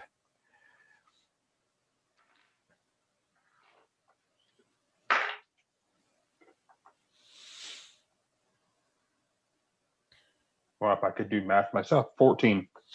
14. Oh, it's all right. It's kind of an off night. We're play testing some stuff. 14. Yeah. That's 14 for damage. Yes. Yeah, you are going to waste the shit out of him. These guys are very obviously they're full body skeletons, but they're moldered to hell. There's some black dread sorcery keeping them together. They're covered in barnacles. They're likely to shatter just about anything, even if an arrow itself is to take one out. So this guy is going to shatter, collapse, and probably throw what supplies he had initially into the pool before him. 5 remain. Now 2 of which are going to attempt to draw the long swords off of their hips. And I'm going to make a durability test on one. One of them is able to get a sword out of the scabbard without it disintegrating. And what's that, Mike? I was gonna say, you do know that shot was actually from the bow and not my daggers, right? I'm aware. Okay, just making sure. Oh, I know. I'm aware. I'm aware. All right. And another one, the one that's fumbling with the disintegrated sword, is going to attempt to go for a dagger on his next turn. Who had point here? Was it Hagen? Hagen had point. Yeah. Right followed me down. Okay. Right is going to have an excellent view of a skeletal horror with a horribly rusted longsword, which more or less resembles a cutlass or a saber, come down and with a big fat 5. Pretty sure it's going to be so bad it's not going to be able to get through your skin. You'll die of tetanus 10 years later. Defense test. That was to who? You. Oh, me? Okay. I know Right they're after Varric or something. Right is looking at you as this is happening to you. Yeah, 19 defense. Sorry, 18 defense. Yeah, you get hit by a rusted to hell saber, and it actually just breaks on you. The one of the skeletons, however, is going to level whatever the thing is that was before, and he's going to try and take a shot at Right for a big fat 8. That was actually an 8 and a 1. What do firearms do on a suppress, Keith? You're muted. Same as any other weapon as far as that goes.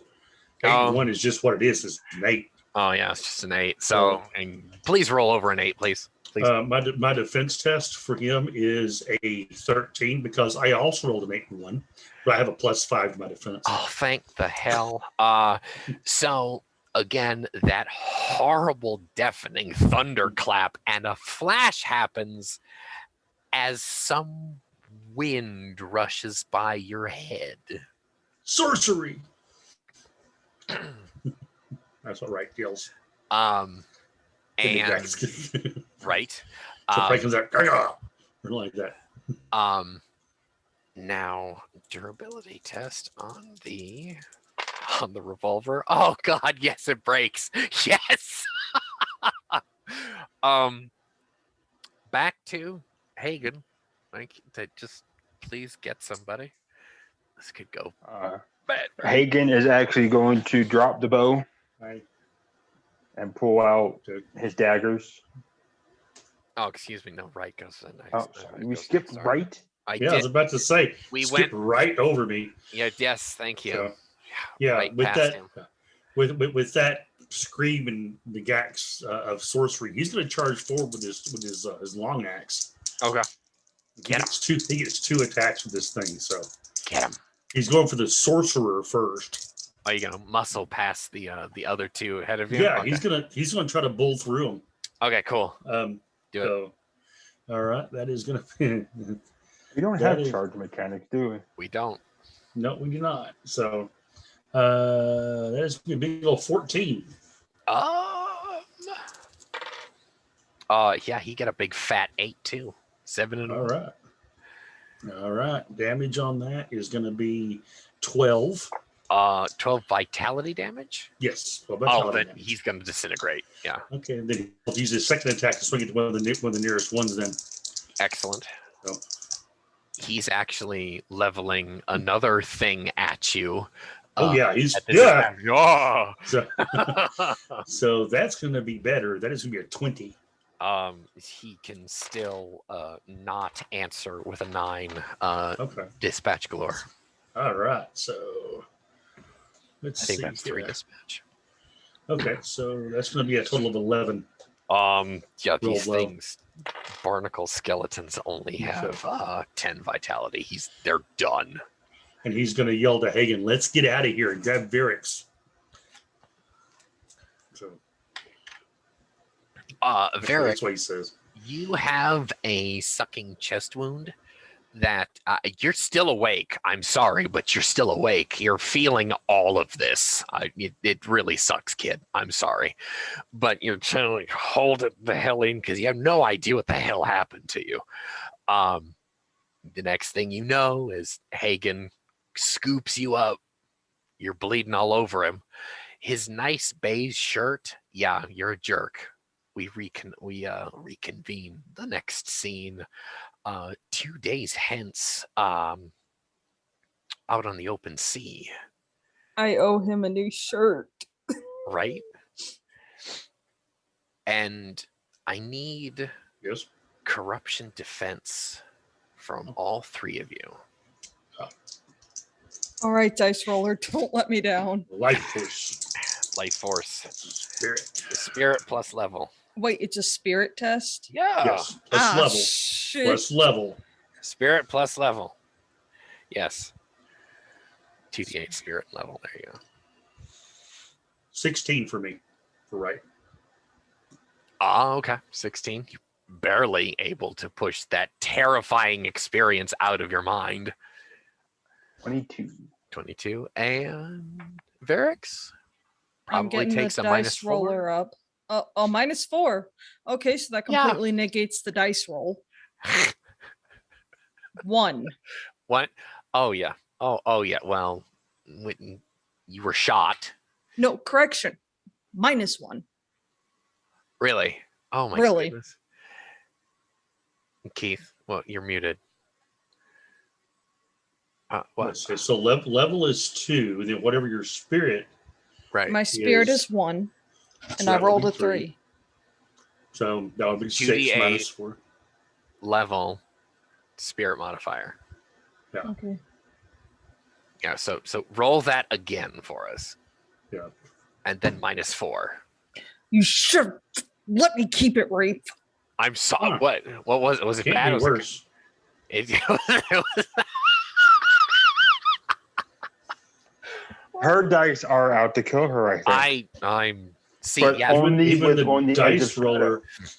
That was even a the dice roller. Even the dice roller's out to get her. Oh my god. But it's only with this system. She rolls beautifully in any other system. Anyway, Varix, you poor young man. This is supposed to be a great voyage.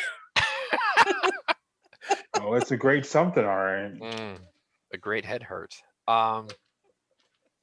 We Damn.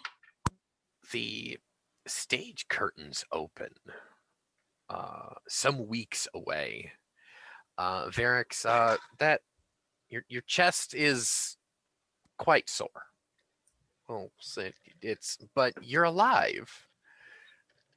Miraculously. Yay. You in the past couple months, you almost drowned on your first harvesting trip.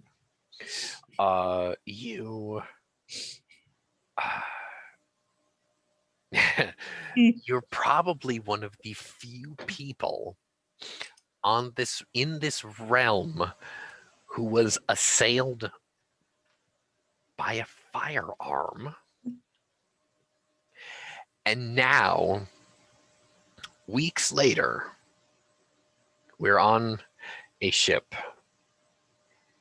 going what would be considered north if Arklanar had a globe, but we're going around in an arc around the center of the earth, going into the upper quarters, as it would be. You are still about a cycle and a half short of the Dark Continent.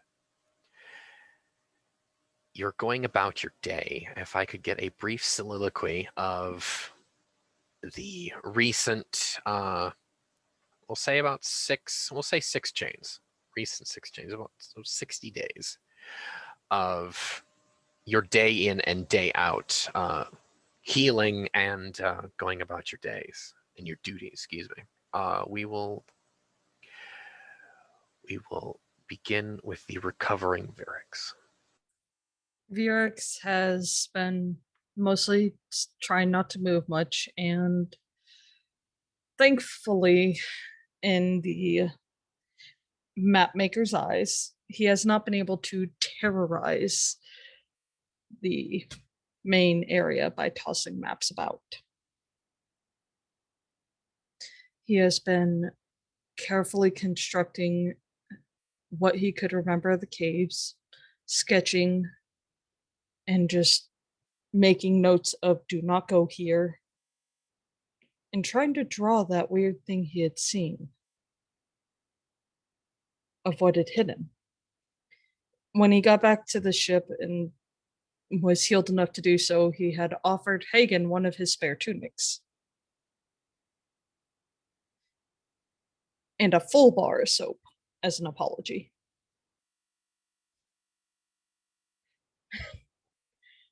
As it seems that Hagen has really helped him out a lot, and though he'll never admit it to his face, he's starting to look at the man as an older brother. Because he's pulled his ass out of the fire quite a few times now.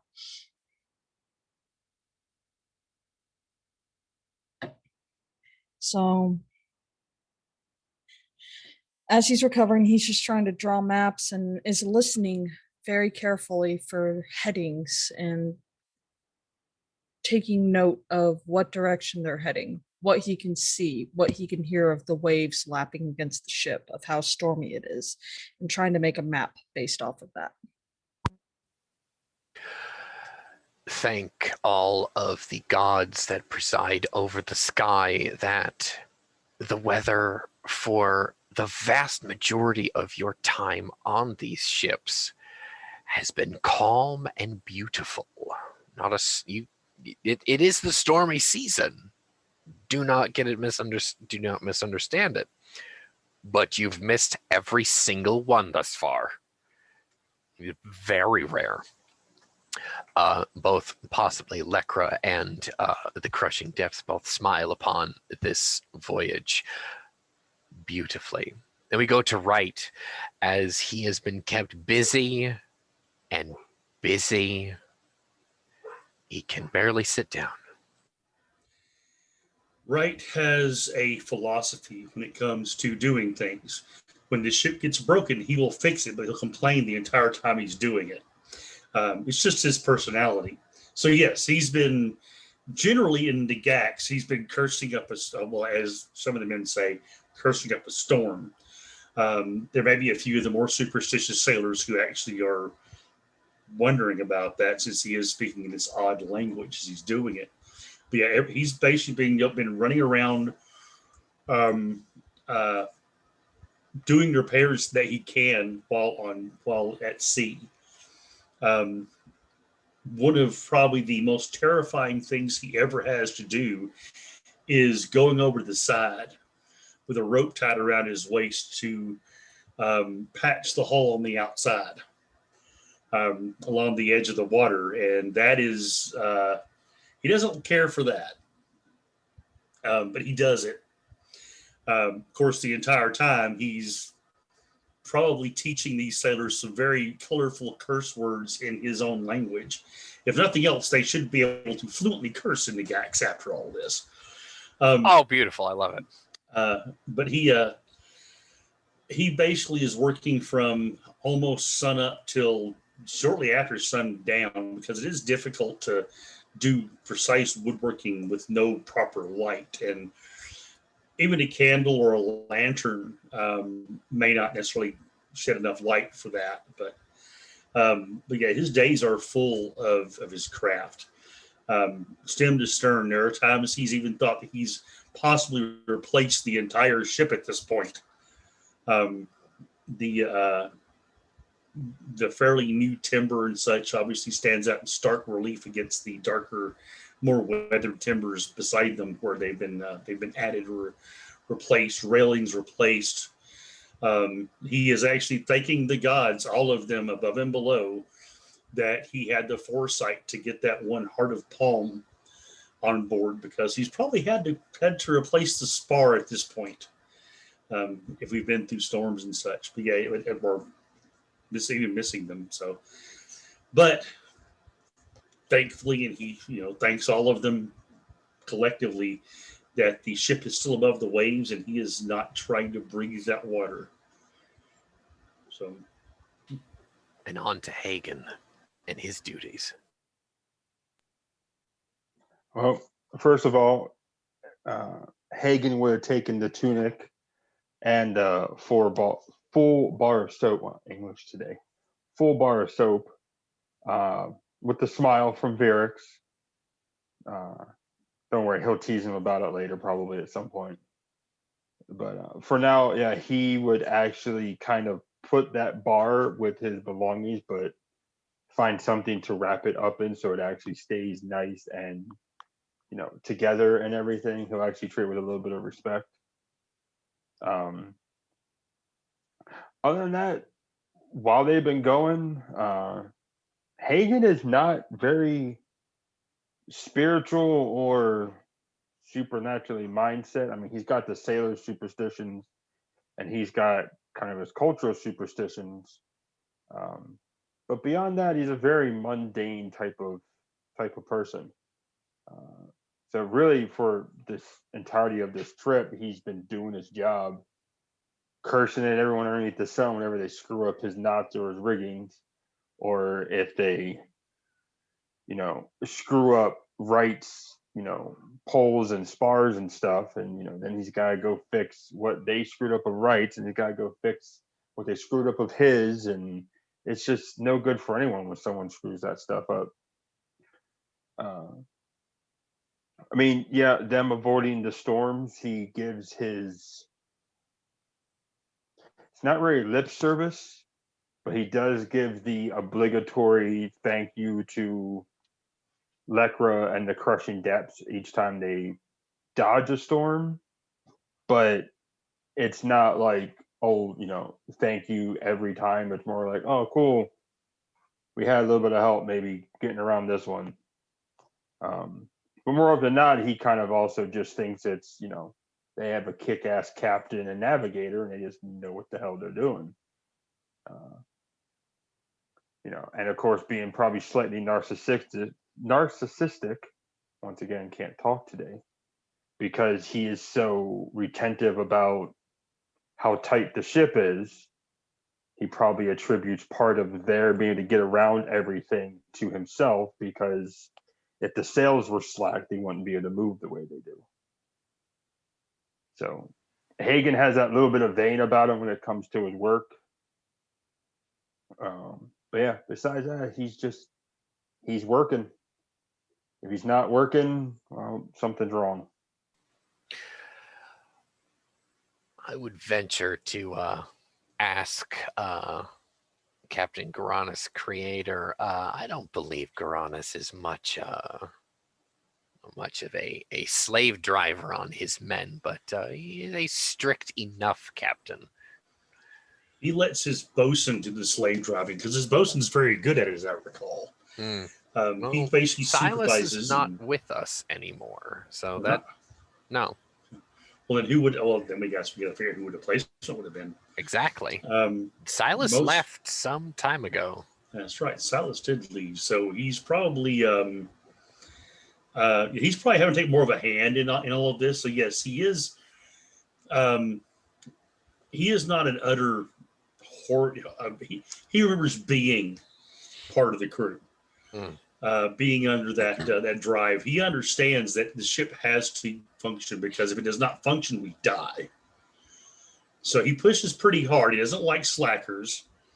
So any that he sees trying to lounge about or doing a less than good job, he is going to come down on like a ton of bricks.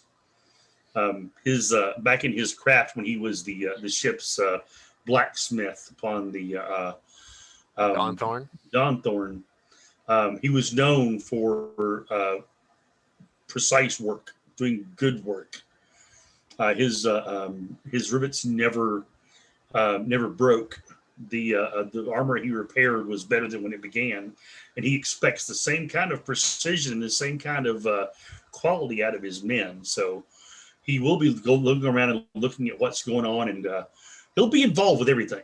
He might not necessarily be like putting hand to hammer, but he may occasionally put strap to backside if he sees somebody not doing, the best, or or slacking. So yeah, he's been a bit. As I say, A little bit more active. Yeah, he doesn't use that strap often. And the majority of the Moon's Mistress, her crew, is at this time most of the moon folk that have turned from slaves into willing sailors. And Grim has kept a watchful eye, at least, on you, as well as the slaves that are becoming reaccustomed to proper labor on your ship. But as you're going about your time, Granus is kind of like going around, making his rounds, and making sure everyone's working, everyone's doing well, everyone's healthy. The sickness that hit both of the ships in the fleet has subsided. Thank all the gods for that. There was a threat of the scurvy taking a few of your crew. And one day, as Garanus stands on the upper deck, his oracle, a young moonfolk woman named Rin, who by now has gotten used to her position on the crew as navigator and pilot. She allows your ship to have a mystical connection with the Dawnthorn, as well as the Black Lotus under Kel Blackheart. And you form a 3-ship fleet, and you've started to become known. Garanus was new as a captain. As time has shown, you are a new captain, but he sails with Blackheart and the Dawnthorn. This is a man that should not be trifled with, as we would not trifle with the other two, lest we bring the wrath of either of the other ships down upon us. You come back to the foredeck, and Rin looks up at you and smiles. Her beautiful and otherworldly features kind of still to this day a little bit captivating, maybe a little bit intimidating. There's still some alien sorcery about her, but she has never failed you.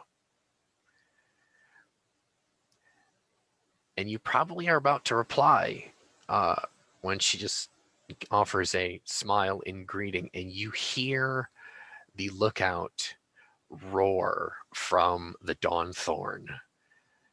Atlantean man of war.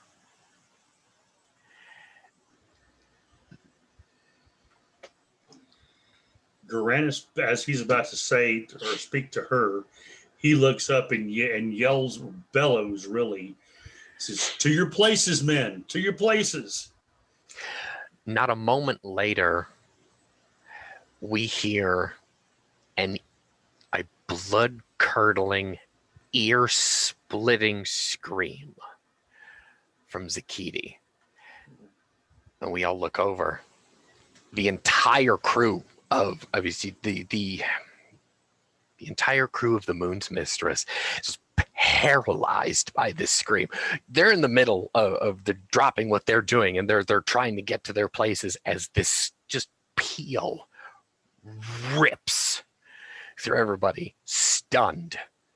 Everyone looks over as a young woman is clutching Brahm the quartermaster of the Dawnthorn, around the waist, sobbing into the folds of his piratical kind of like poofy shirt there, and he's just squishing her close, and he's trying to say nice things, nice comforting things, and we see just within the haze a man of war and her escort vessel. I'm going to turn it over to the crew for a moment to react to this.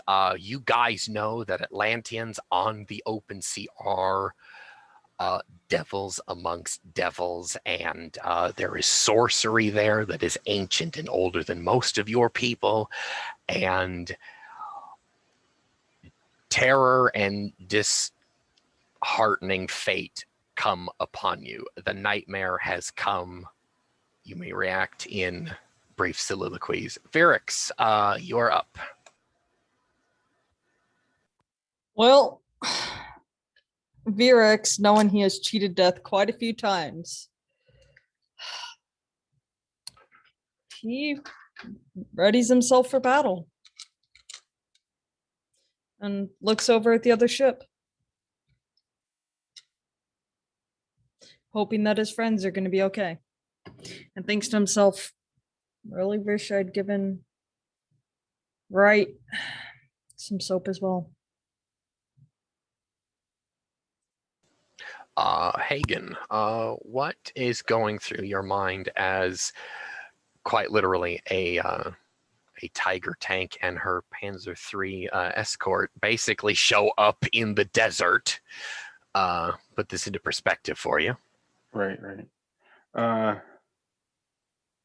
This would be one of those nightmare stories that parents would have told their kids to get them to go to bed, in his mind. Because, this is the worst case scenario of something you want to see when you're on the open water. So on one hand, he's kind of paralyzed with fear as he sees this come out. But on the other hand, he's like, well,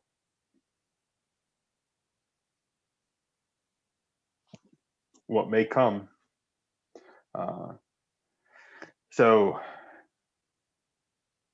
what he's going to do after like a brief second or two of just, oh crap, this is real, this is no longer a myth, is he is actually going to drop down the sail he's on, make sure everything's tight, because he's still going to be OCD about this even when he's about to die. He will go long enough to grab his bow, and then he will scamper up the other sail. I'm assuming we have two sails, right? The Moon's Mistress only has one. I'm on the Dawnthorn. Oh, you are on the Dawnthorn. No, yeah, the Dawnthorn actually has two sails. Wait, I think I was on the Dawnthorn. Well, for the beginning scene, you guys were on the Dawnthorn. I'm putting you all on the Moon's Mistress now. Oh, okay, we are on the same one now. Okay. Yep. I was not aware of that. I must have missed that. So yeah. Yeah, in that case, he'll go down, make sure everything's tight, grab his bow, and then go right back up. Because his job is the ropes and the rigging. That's his job. He doesn't determine how fast they go. He doesn't determine what route they go. He has to trust the rest of his crew that he's with, that if they're going to run like the devil is literally on their tail, that they're going to run like the devil's on their tail. Him, once he knows his job was done, is he's going to take his bow, he's going to go on top of that sail, and he is going to knock an arrow, and he's going to wait for something to get within range. Right. What know you of the Atlantean sea people and their devilry? Wright has heard stories from the Italians, from the Arborians, from the many others, especially the old hands. Brahm, he's heard stories from. of tales of Atlanteans swooping in. One of their man of wars being able to lay waste to an entire fleet of ships. That when one sees a man of war, there is only one of three possible outcomes.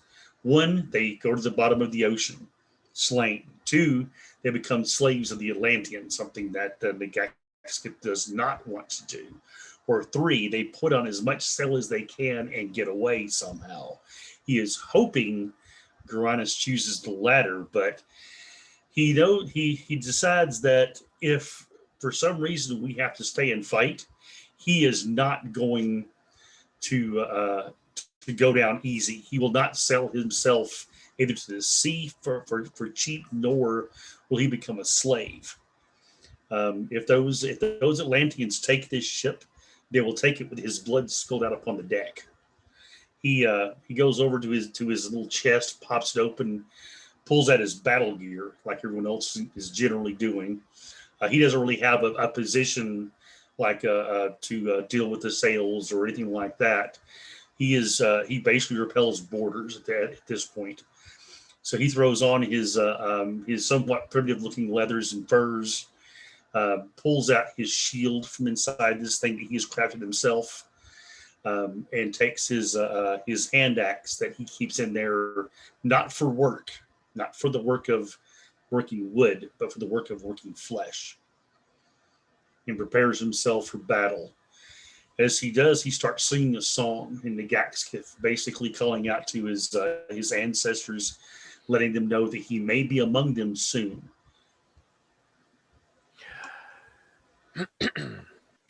Spoken like a true member, the number of the tribe of Nagax. You should make yourselves as good an accounting against the Atlantean scourge as you possibly can before you consign your souls to Davy Jones' locker. Now,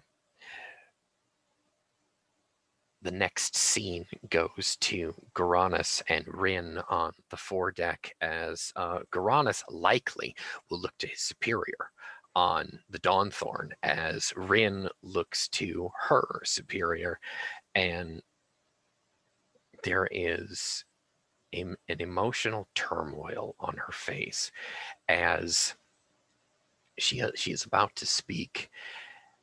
I need everyone to make a meditation test for me, as Zakiti again quite literally loses, she almost loses her mind. She's hovering over the abyss. So a sight -4, gotcha. Oh shit, you have a -4, huh? I have no meditation. Oh, And okay. Bright does not. So. I do have good dice, though. Okay, good. Well, Virex rolled above a 10. Well done. 25. Oh, sorry, 21. Sorry, 21. Oh, yeah, the raw roll was 25, 21. And Hagen, what do we got? Hagen had a 17. And Hagen has 17. Okay. You all fail. You can either, well, I was about to say, you can either choose to fail and see what is being forced into your mind, or you can try and block it out. But those who will actually see the scene, your mind is invaded by memories that are not your own. You are forced across time to a foreign land, and we see a very young moonfolk girl who may or may not come to your mind as like a 4 or 5-year-old human child, and she is garbed in the many layered silks of a princess, an imperial princess, and she sits on the lap of her otherworldly stunning mother, And her mother has a concerned look on her face. You know that your city is being invaded and your villages are being burned and the enemy are at your gates. No, wait. They have breached the walls. They are in the palace. And the little girl's mother scoops her up and crushes her to her chest one last time and leaves kisses that she might never again give her daughter all over her face as the child is sequestered under the floorboards as an Atlantean cur, garbed in the harness of an officer of some kind. He kicks in the door, slays her guards. The room floods with these Atlanteans, and the leader assaults her. The little girl is made to watch this. As an Arborian marauder and an Atean barbarian come through another adjoining archway, and they slay these Atlantean invaders. The little girl is taken by this young Arborian, garbed in the raiment of a Felport Marine, a merchant marine. We see the next image. Zakiti is a little bit older, and she's sitting on a crate in a foreign port as a young Captain Grimnir stands nearby. And Zakiti asks, in Feywise, you've never actually heard Zakiti speak anything but her own language of her people. And she asks a young Grimnir, Thorn, what is going to happen to me? And the young Thorn replies, well, as is the tradition of my house and my people, I am to adopt you.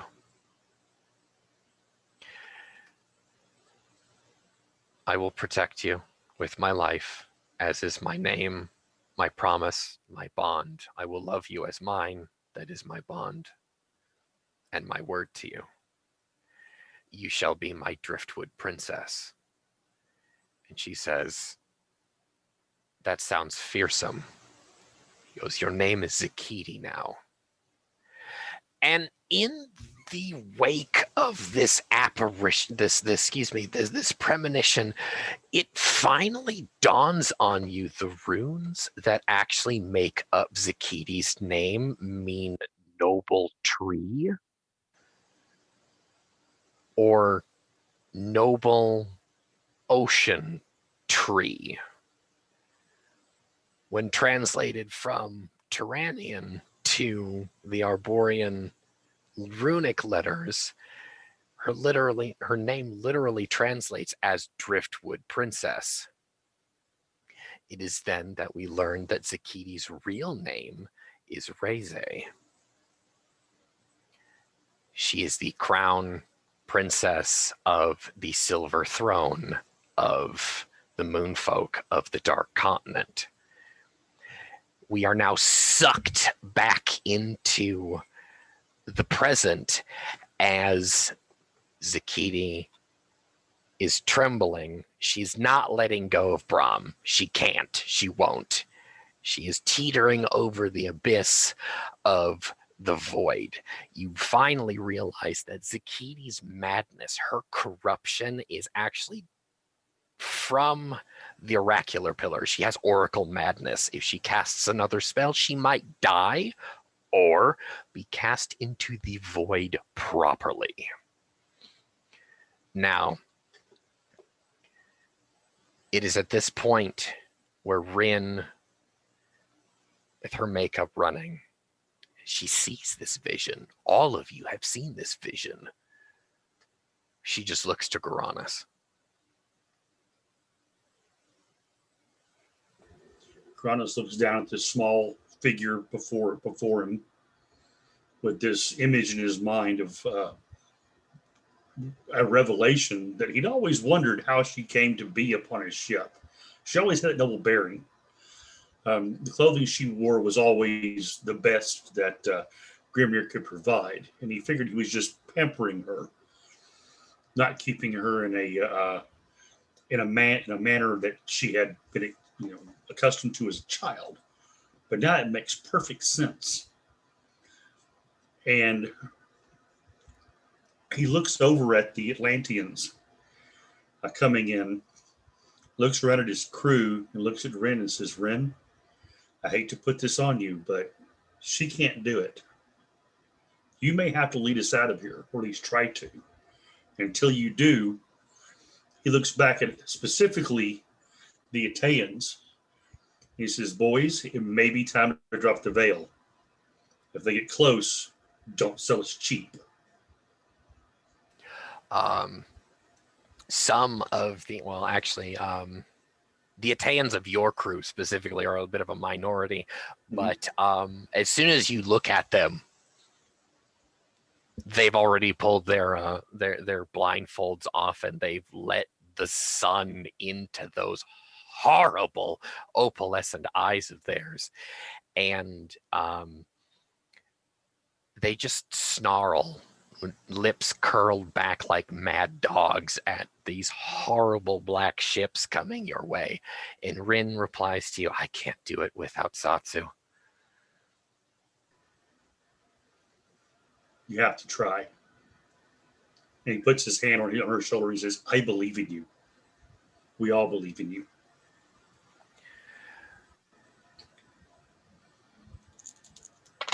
She just nods. A call from the Dawnthorn is Grimnir addressing Captain Garanus. He calls you, Garanus, I need you here. Send me your ship and one of your best officers. I need you over here now.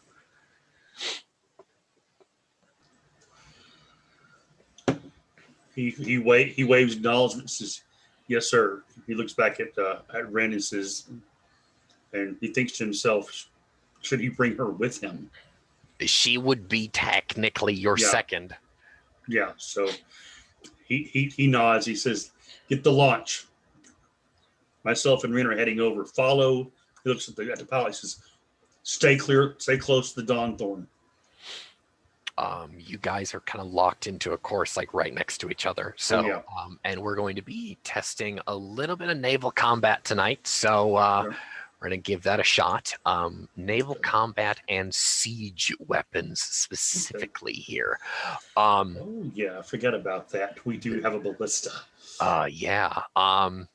The next scene, Garanus and Rin aboard the Dawnthorn Zakiti is has been somewhat peeled off of Brahm as he's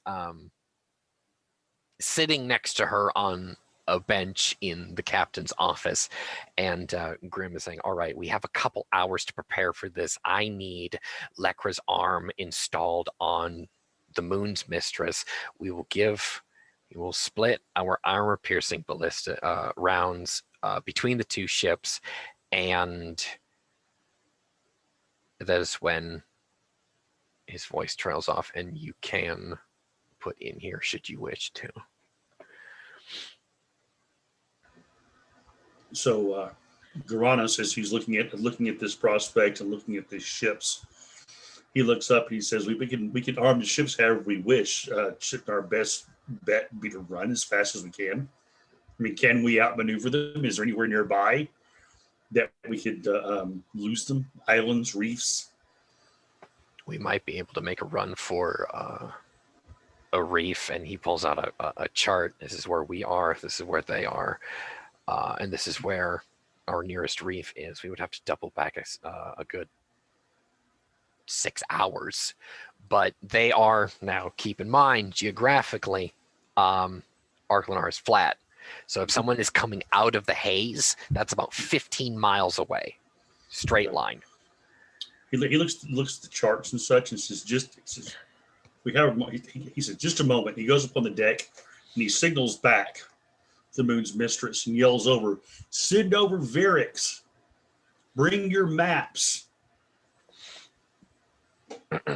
I will raid he's- every single map of that I have of surrounding waters. And he turns back and he says, because he does this. He does not call him captain. He says, "Admiral Grimnir, I have an Italian over on my ship that is somewhat obsessed with maps.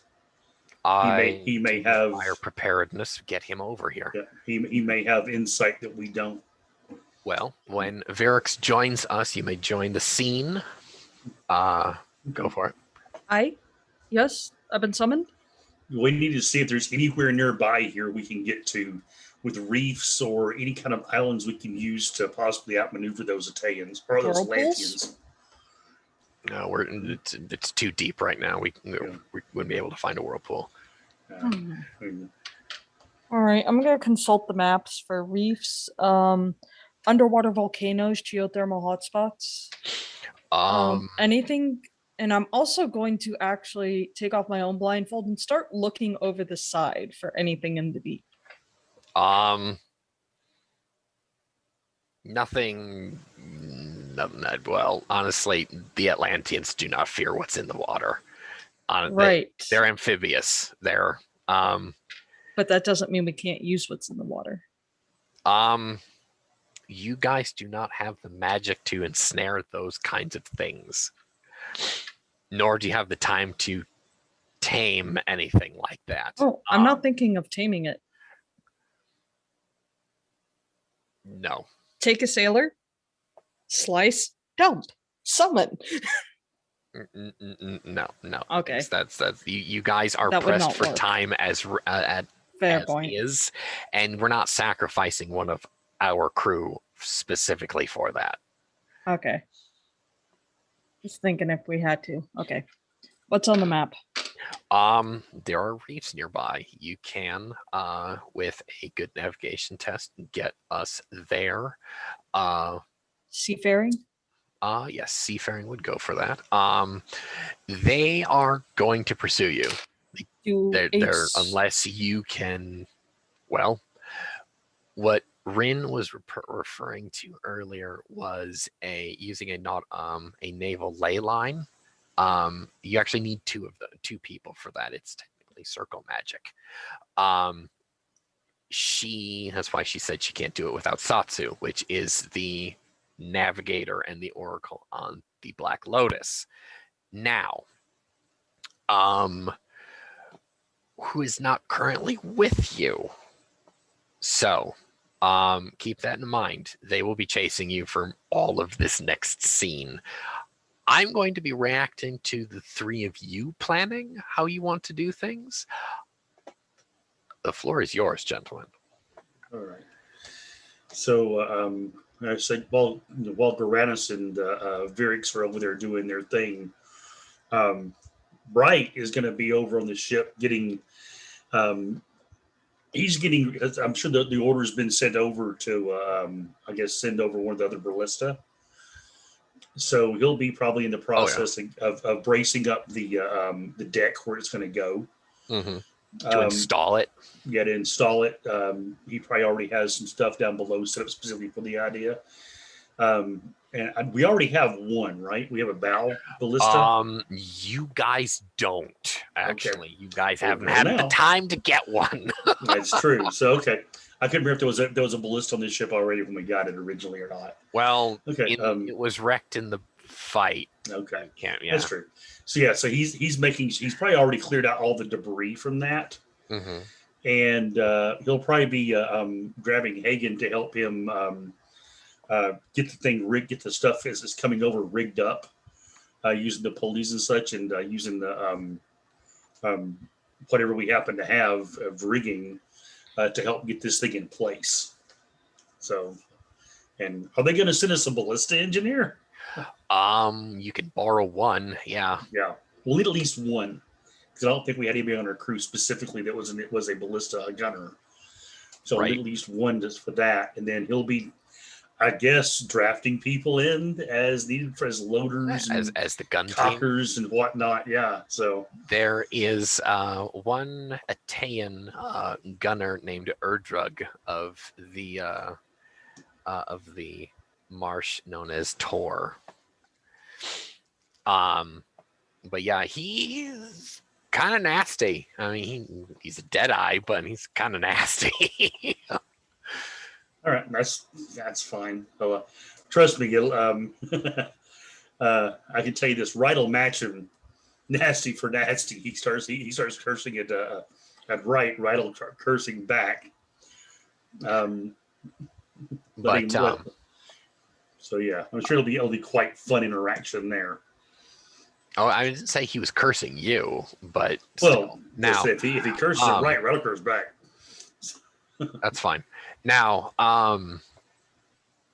with a seafaring test of 34, yeah, no, you Lynx can actually, or Varix can actually get both ships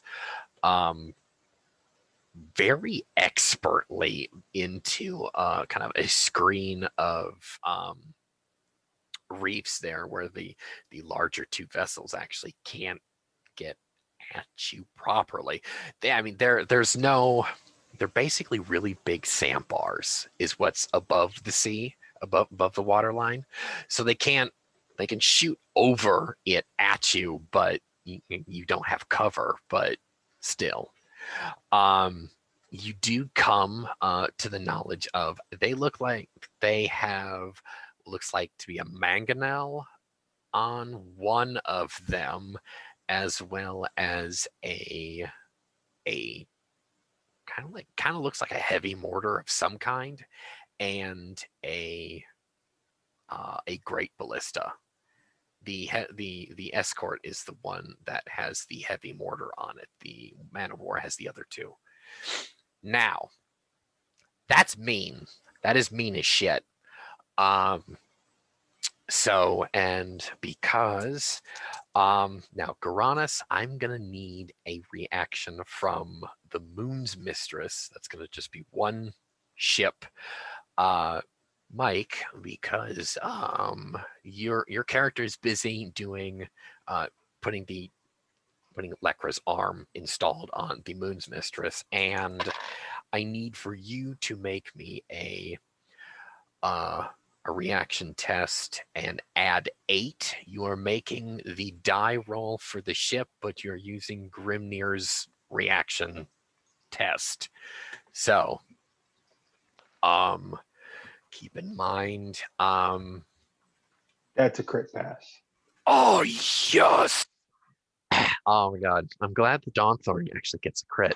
Okay, the Dawnthorn goes first. Right. What do you have for, or I should say, Garanus? What do you have for your ship? 14. 14. Okay. The Atlanteans go right in the middle. But the escort has to go first. One rule that I have: the escort has to go first if it's specifically designated as an escort ship. They're going to fire their mortar. They're actually loading it right now, but the Dawnthorn is going to fire. You know what? Here, the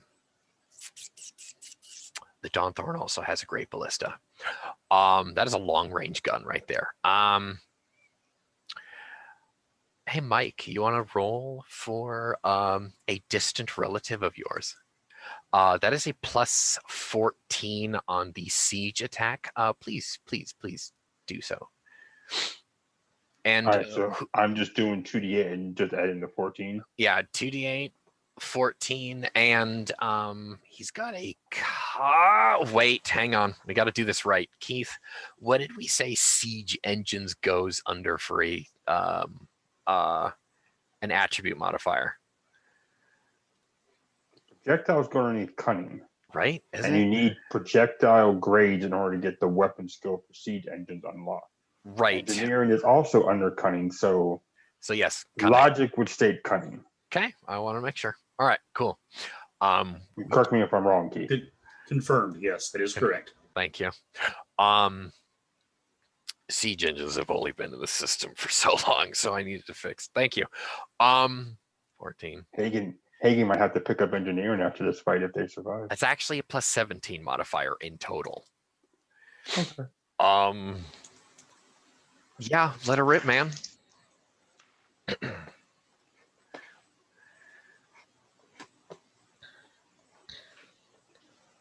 38. 38.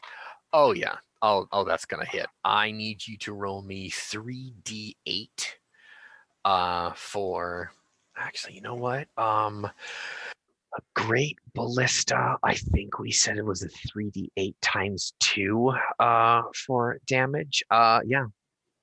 Let it go. Go for it.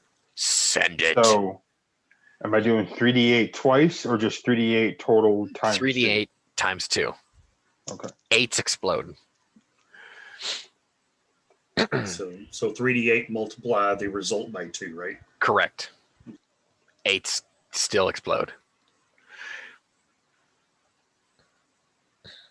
And who are you shooting at? The man of war or the escort? I don't know which one would I have been told to shoot at.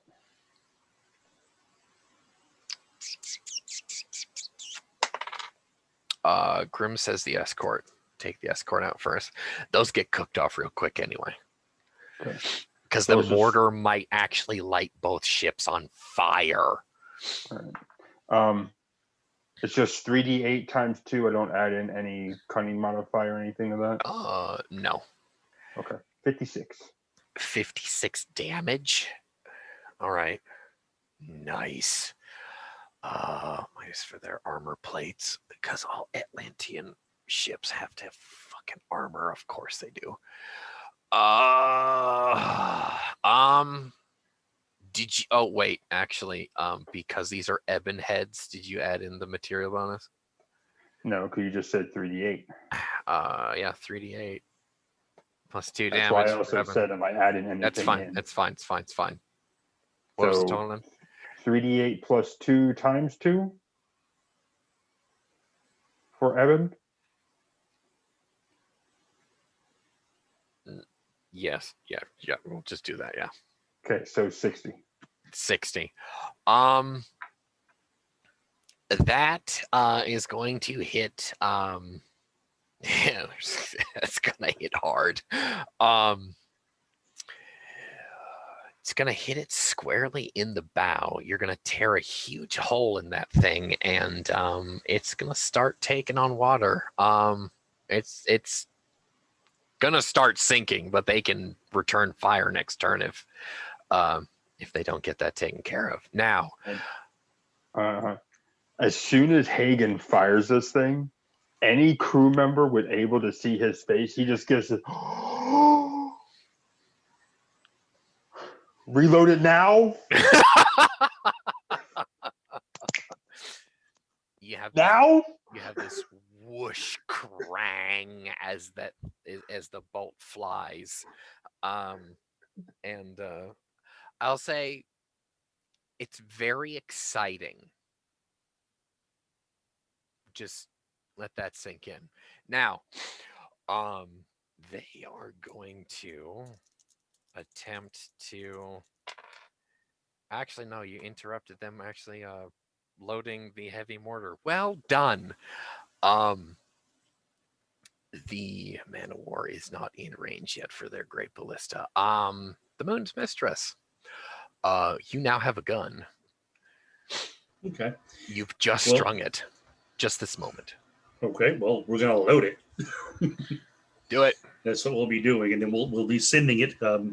What is the modifier for my gunner for his skill? Erdrug? The Erdrug. 12. 12. All right. So he's 12 in total. So Duranus is going to tell him, target that escort so we can actually get range on, I guess.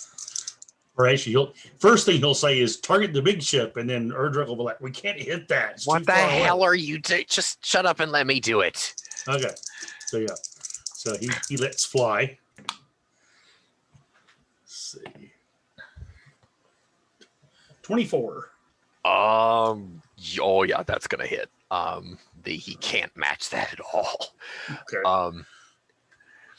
And 3d8 times 2 plus 2. Okay. I'm going to use a dice roller for this. So I can do 3d8s in the dice roller. So let's see here. One. The vast majority of the time, you're just going to use 2d8, but 3. sometimes we get to roll 3, and it's awesome. All right. So it's 15 plus 2, which is 17 times 2, which is going to be 34. 34. The escort is now disabled and sinking. They are out of the fight. You may describe what you've just done to them. All right. So this bolt, since they got interrupted earlier by the Dawnthorn's heavy ballista, this one, as it arches out, hits the bridge, if you will. Actually takes out their steering ability.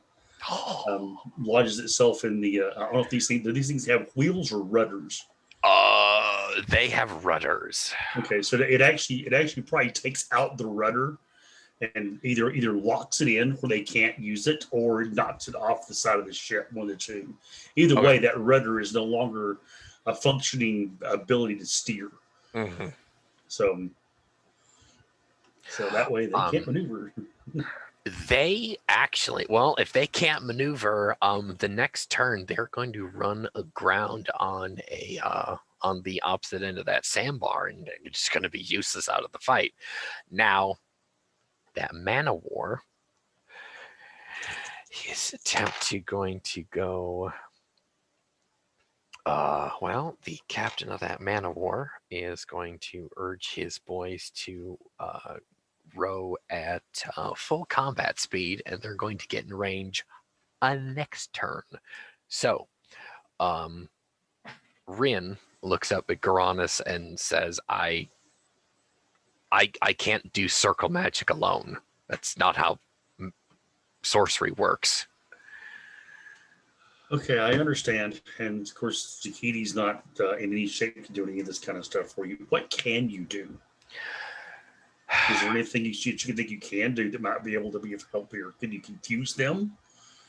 Do something sort of like Zakiti did with the images? I don't know what you're capable of doing here.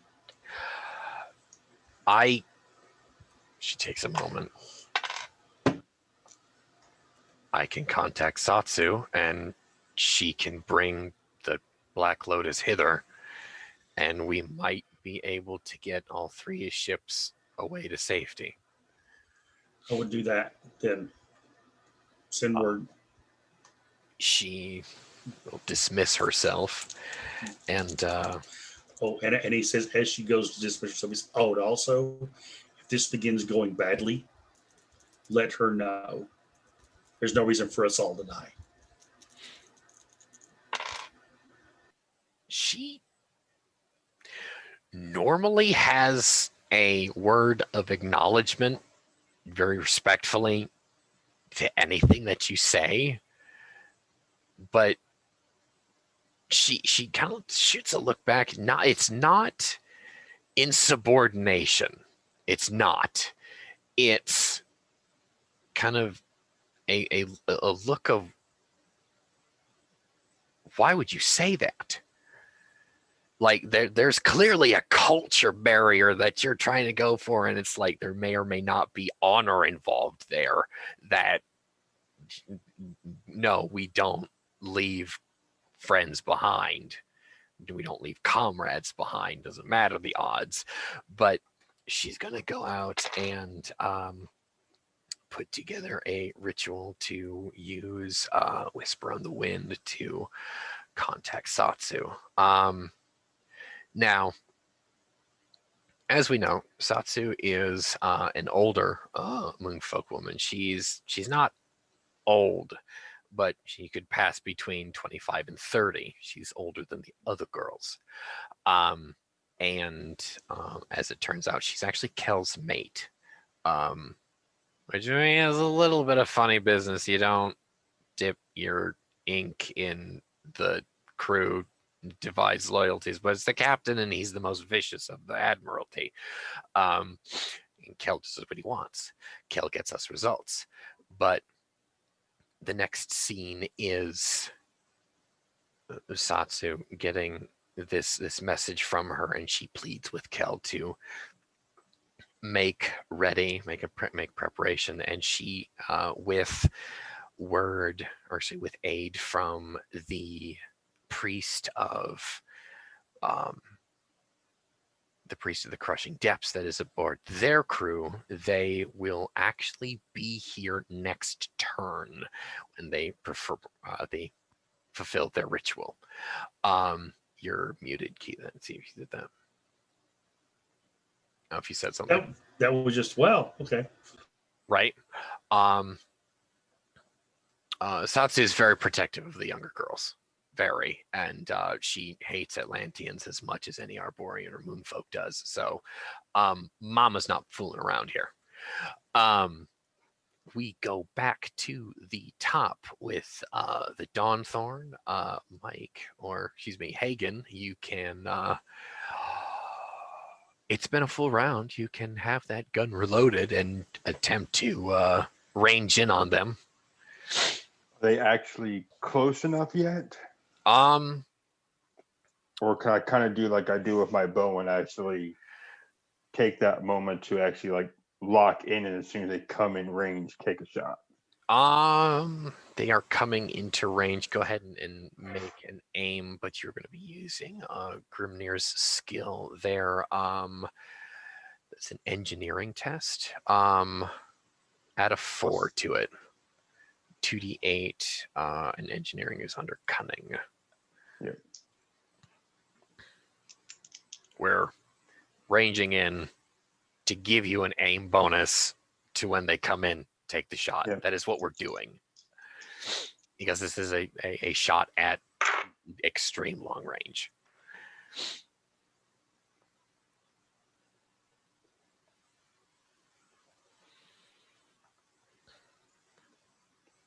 $27. 27. You will get, I'll give you a +2 bonus for that because you kind of blew that out of the water. You can now take the shot as normal. Am I getting the same bonus I got last time? You're still using Grimm's skill. So yeah, you're just rolling the dice for him.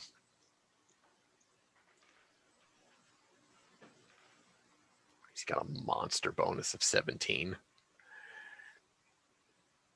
35 that time. 35. Oh yeah, that the Man of War can't. It's real damn easy to hit. 3d8. I'm assuming this is still ebon heads. Yep. You've got plenty of captured Fellport ammunition, quote unquote.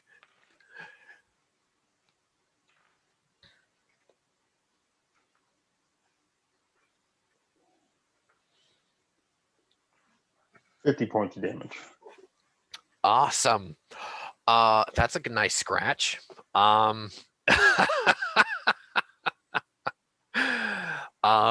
They are going to attempt to range in on you here quick because this is also at range. Remind me to call a shot and take out their sail next time. Right? You can do that. It's basically a very It's already fancy. in the works. That's right? in the works. Don't worry. I actually should have done it this round. Thanks, Keith. They're actually not able to range in on you guys because you guys are two smaller ships, being a lot more maneuverable than they are. They're lumbering, and the wind is actually against them. They may be Atlanteans. They may have complete mastery of the sea, but the wind is against them. We now go to the Moon's Mistress as a light appears on the horizon, and there is the Black Lotus. Okay. As of course, their cheer right goes up from the crew as they see it appear. Oh yeah, but and a shout, many shouts of exultation answer yours from the Black Lotus.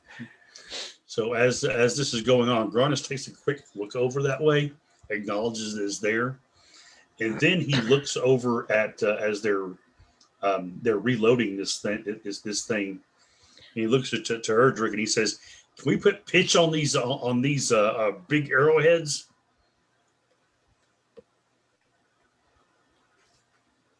Do you have pitch? Well, yeah, we caught the ship with it. Then So yes, keep it give me from some leaking. pitch. He yells over, "Right, get the pitch." So Wright goes over and gets a bucket of pitch.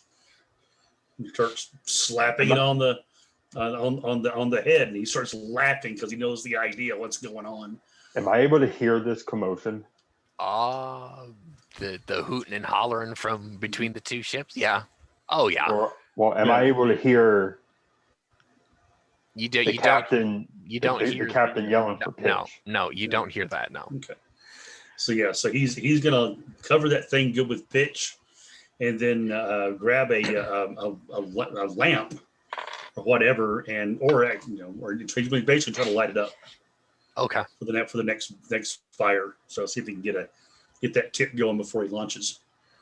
Erdrug will actually make sure that you don't light the whole damn thing on fire, but yeah, I'm sure he'll be supervising. So no, not that part of the shaft. He's actually going to insist that he does it.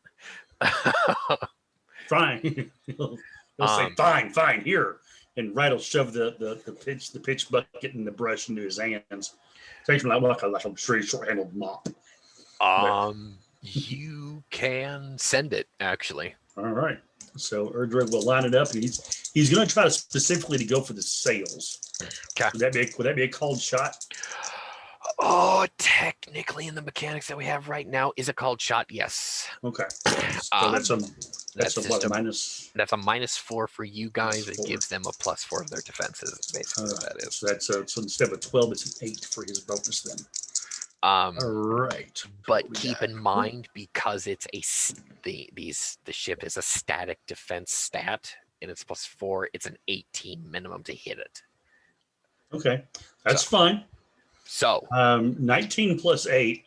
That's fine. That's perfectly fine. 27. You can to hit it. light the absolute shit out of that forwardmost sail. Okay, so that's what literally is what he's trying to do. He's trying to start a fire. So it probably won't do any damage, though, will it? Not currently. Well, Okay. actually, well, it might hit the rigging. So let me see. That's actually a really good idea. That's why I'm rolling for it. Okay. No, actually, that's even if it's on fire, the head should still do damage.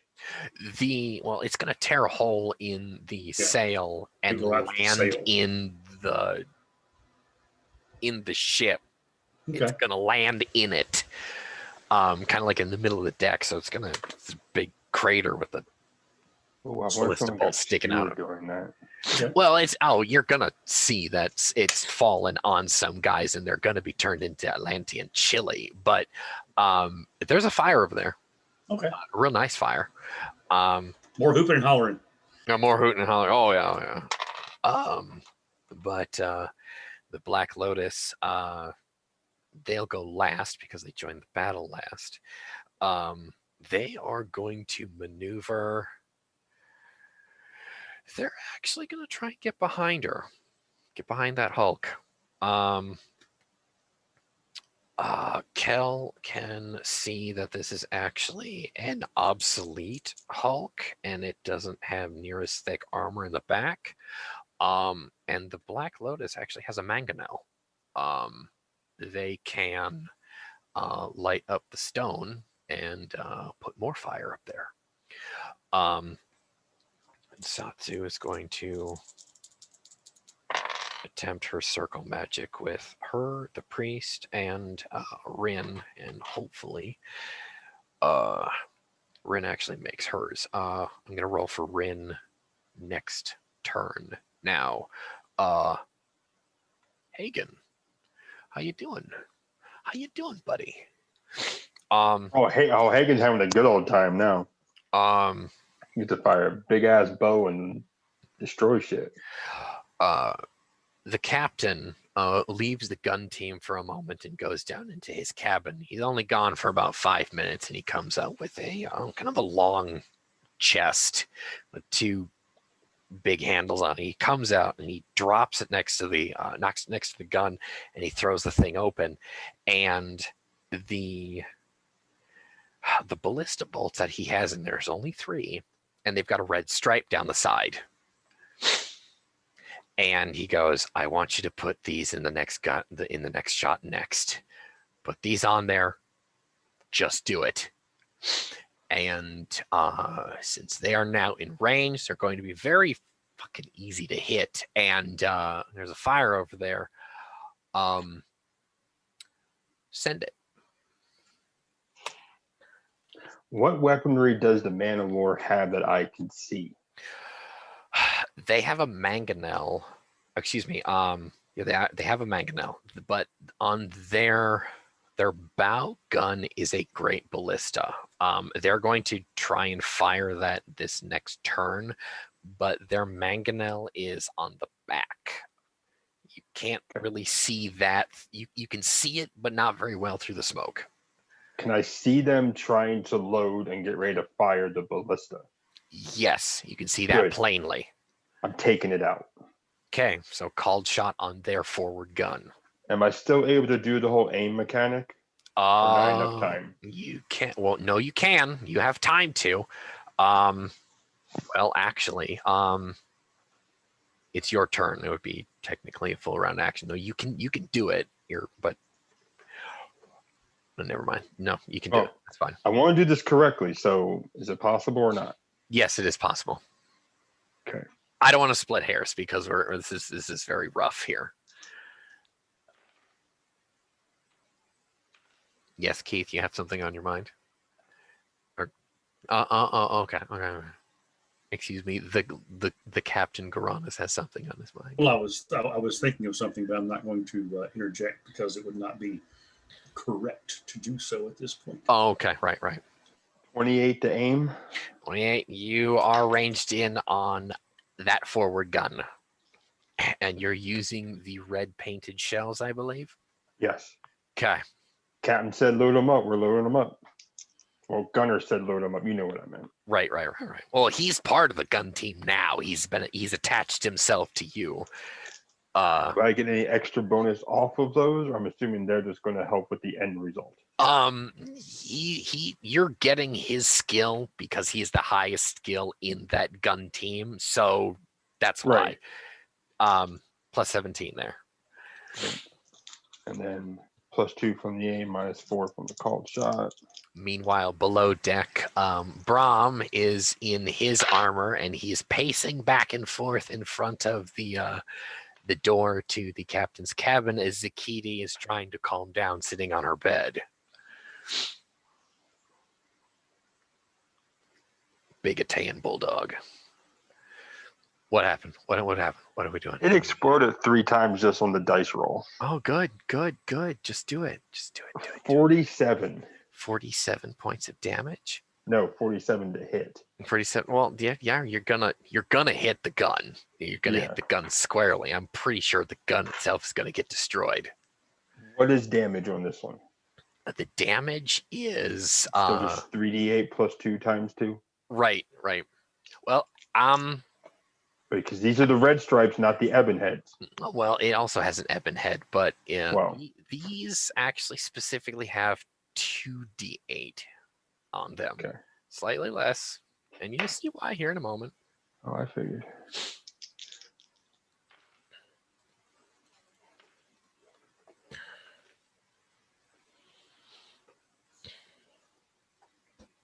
$54. 54 damage. Yep. And then whatever you tack onto it. Okay. As the ballista again reports of this whoosh kerrang and sends the bolt flying, it falls on the opposing gun like a star falls in the desert, just precise. Wah! And because there is fire already on the ship, because the shell is hollow and it's full of red lotus powder, the ship ignites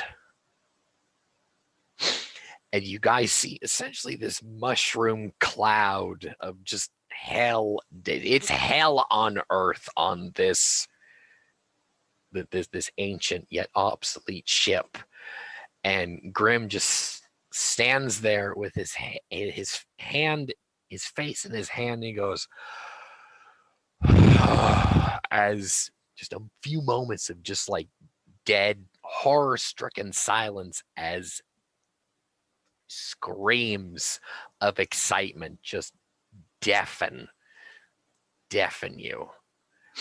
Combat is done. Well done, everyone.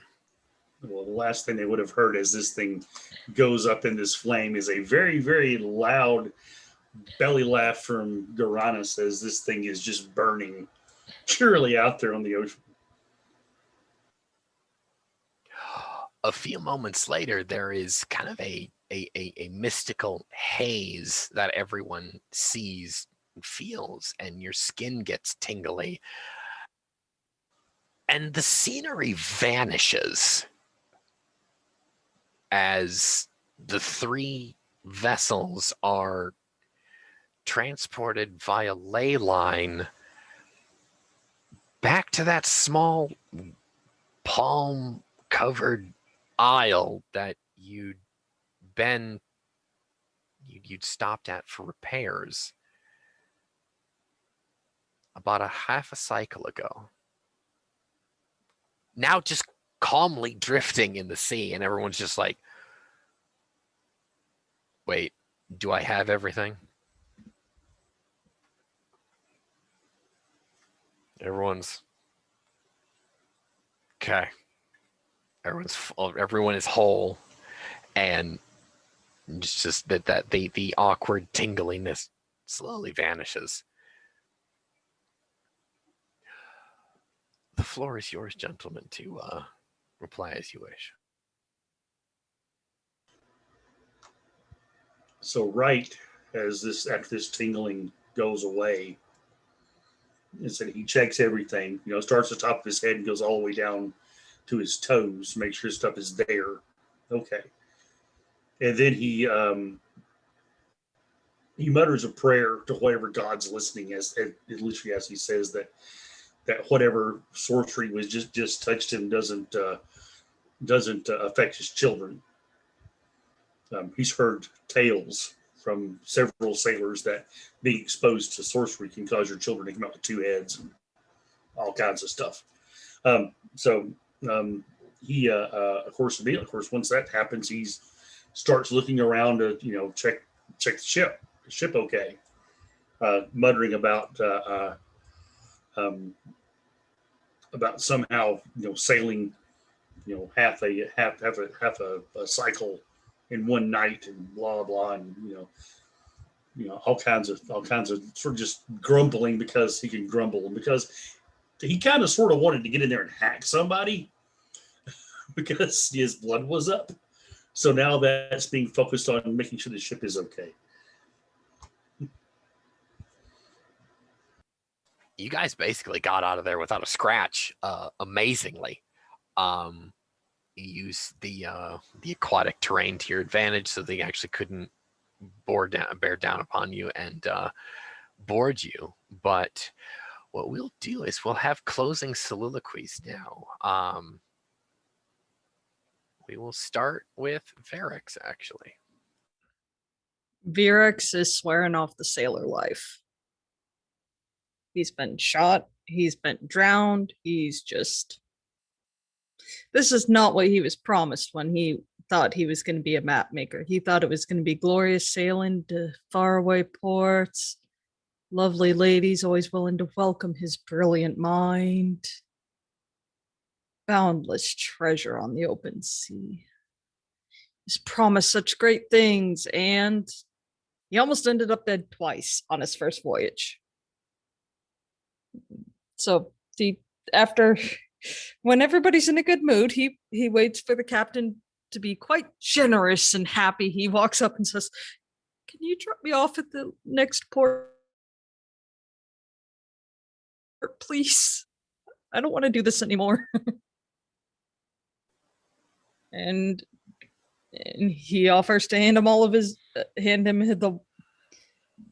the pay. Just he won't take any pay. He doesn't want to be here anymore. He done. We'll then go to Wright. So as Wright is pacing about the deck of the ship, looking just to see if there's anything that, because he knows no bolts got sent our way, but still he's not trusting that sorcery. Did it warp the hull? Is there a leak somewhere? So he's checking over the whole thing, and the entire time he's casting a blue streak into the air, calling the Atlanteans everything from bow-legged chickens to let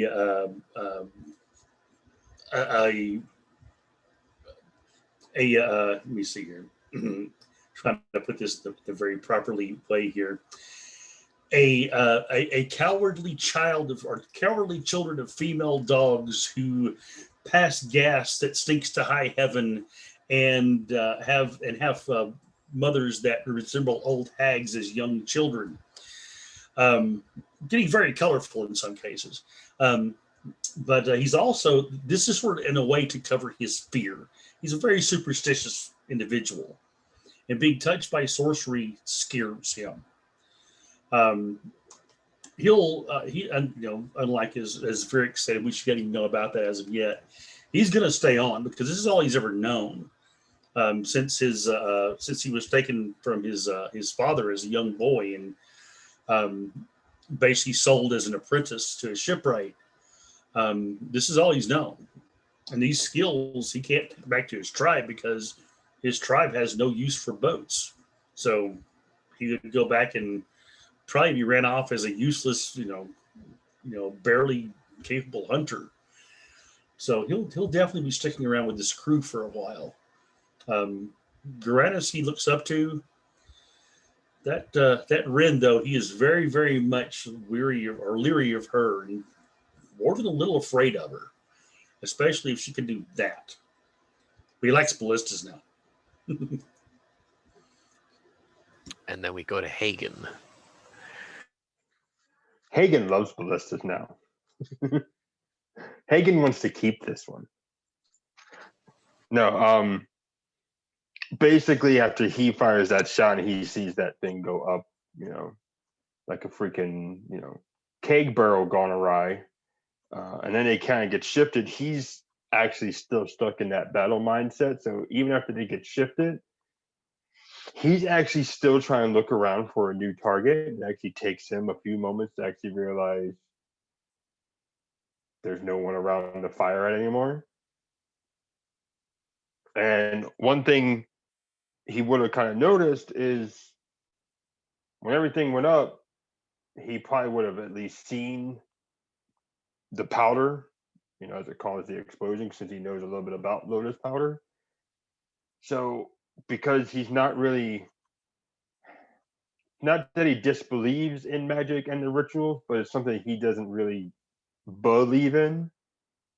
Part of his brain is probably thinking, did some of that escape and I'm just, on my way to having a trip? So he's kind of like just trying to figure out what's going on at the moment. But as soon as everyone else kind of like starts moving around and kind of saying, oh, we're okay, everything's okay, we're out of harm's way now, he would finally get up from behind the ballista and like look at it, and then he'll look at, what's the name of the guy who gave him the bolt? That's the captain, Grimnir. Grimnir Thorn of the House of Thorn. Of course, it's a thorn. You didn't notice the Dawn Thorn? Yeah, I know. But yeah, no, a little obvious. Right? Yeah. Of course, it's a thorn. But no, he'll look at Captain and be like, I want to learn how to do that on a permanent basis. Later. He's honestly his hands are shaky coming down from like the Arborian battle lust, but he basically just walks to his office, finds Zakiti, and he gives her a bear hug. So Hagen Like Ebon folk don't really have like that bloodlust, that love for battle, but he kind of has that adrenaline rush. But that's probably because he just fired a big ass fucking bow multiple times at that, and he got to blow up. He got to blow up something he only knew was the fevered nightmare of a madman. So he's kind of like, that was real. This is awesome. What are we doing now? So yeah, his brain, he's kind of like almost, what would be the best way to describe it?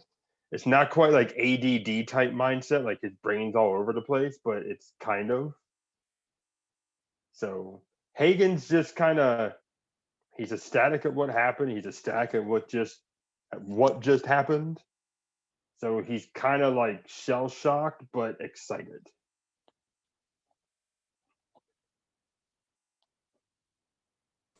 But that is where we will end this session.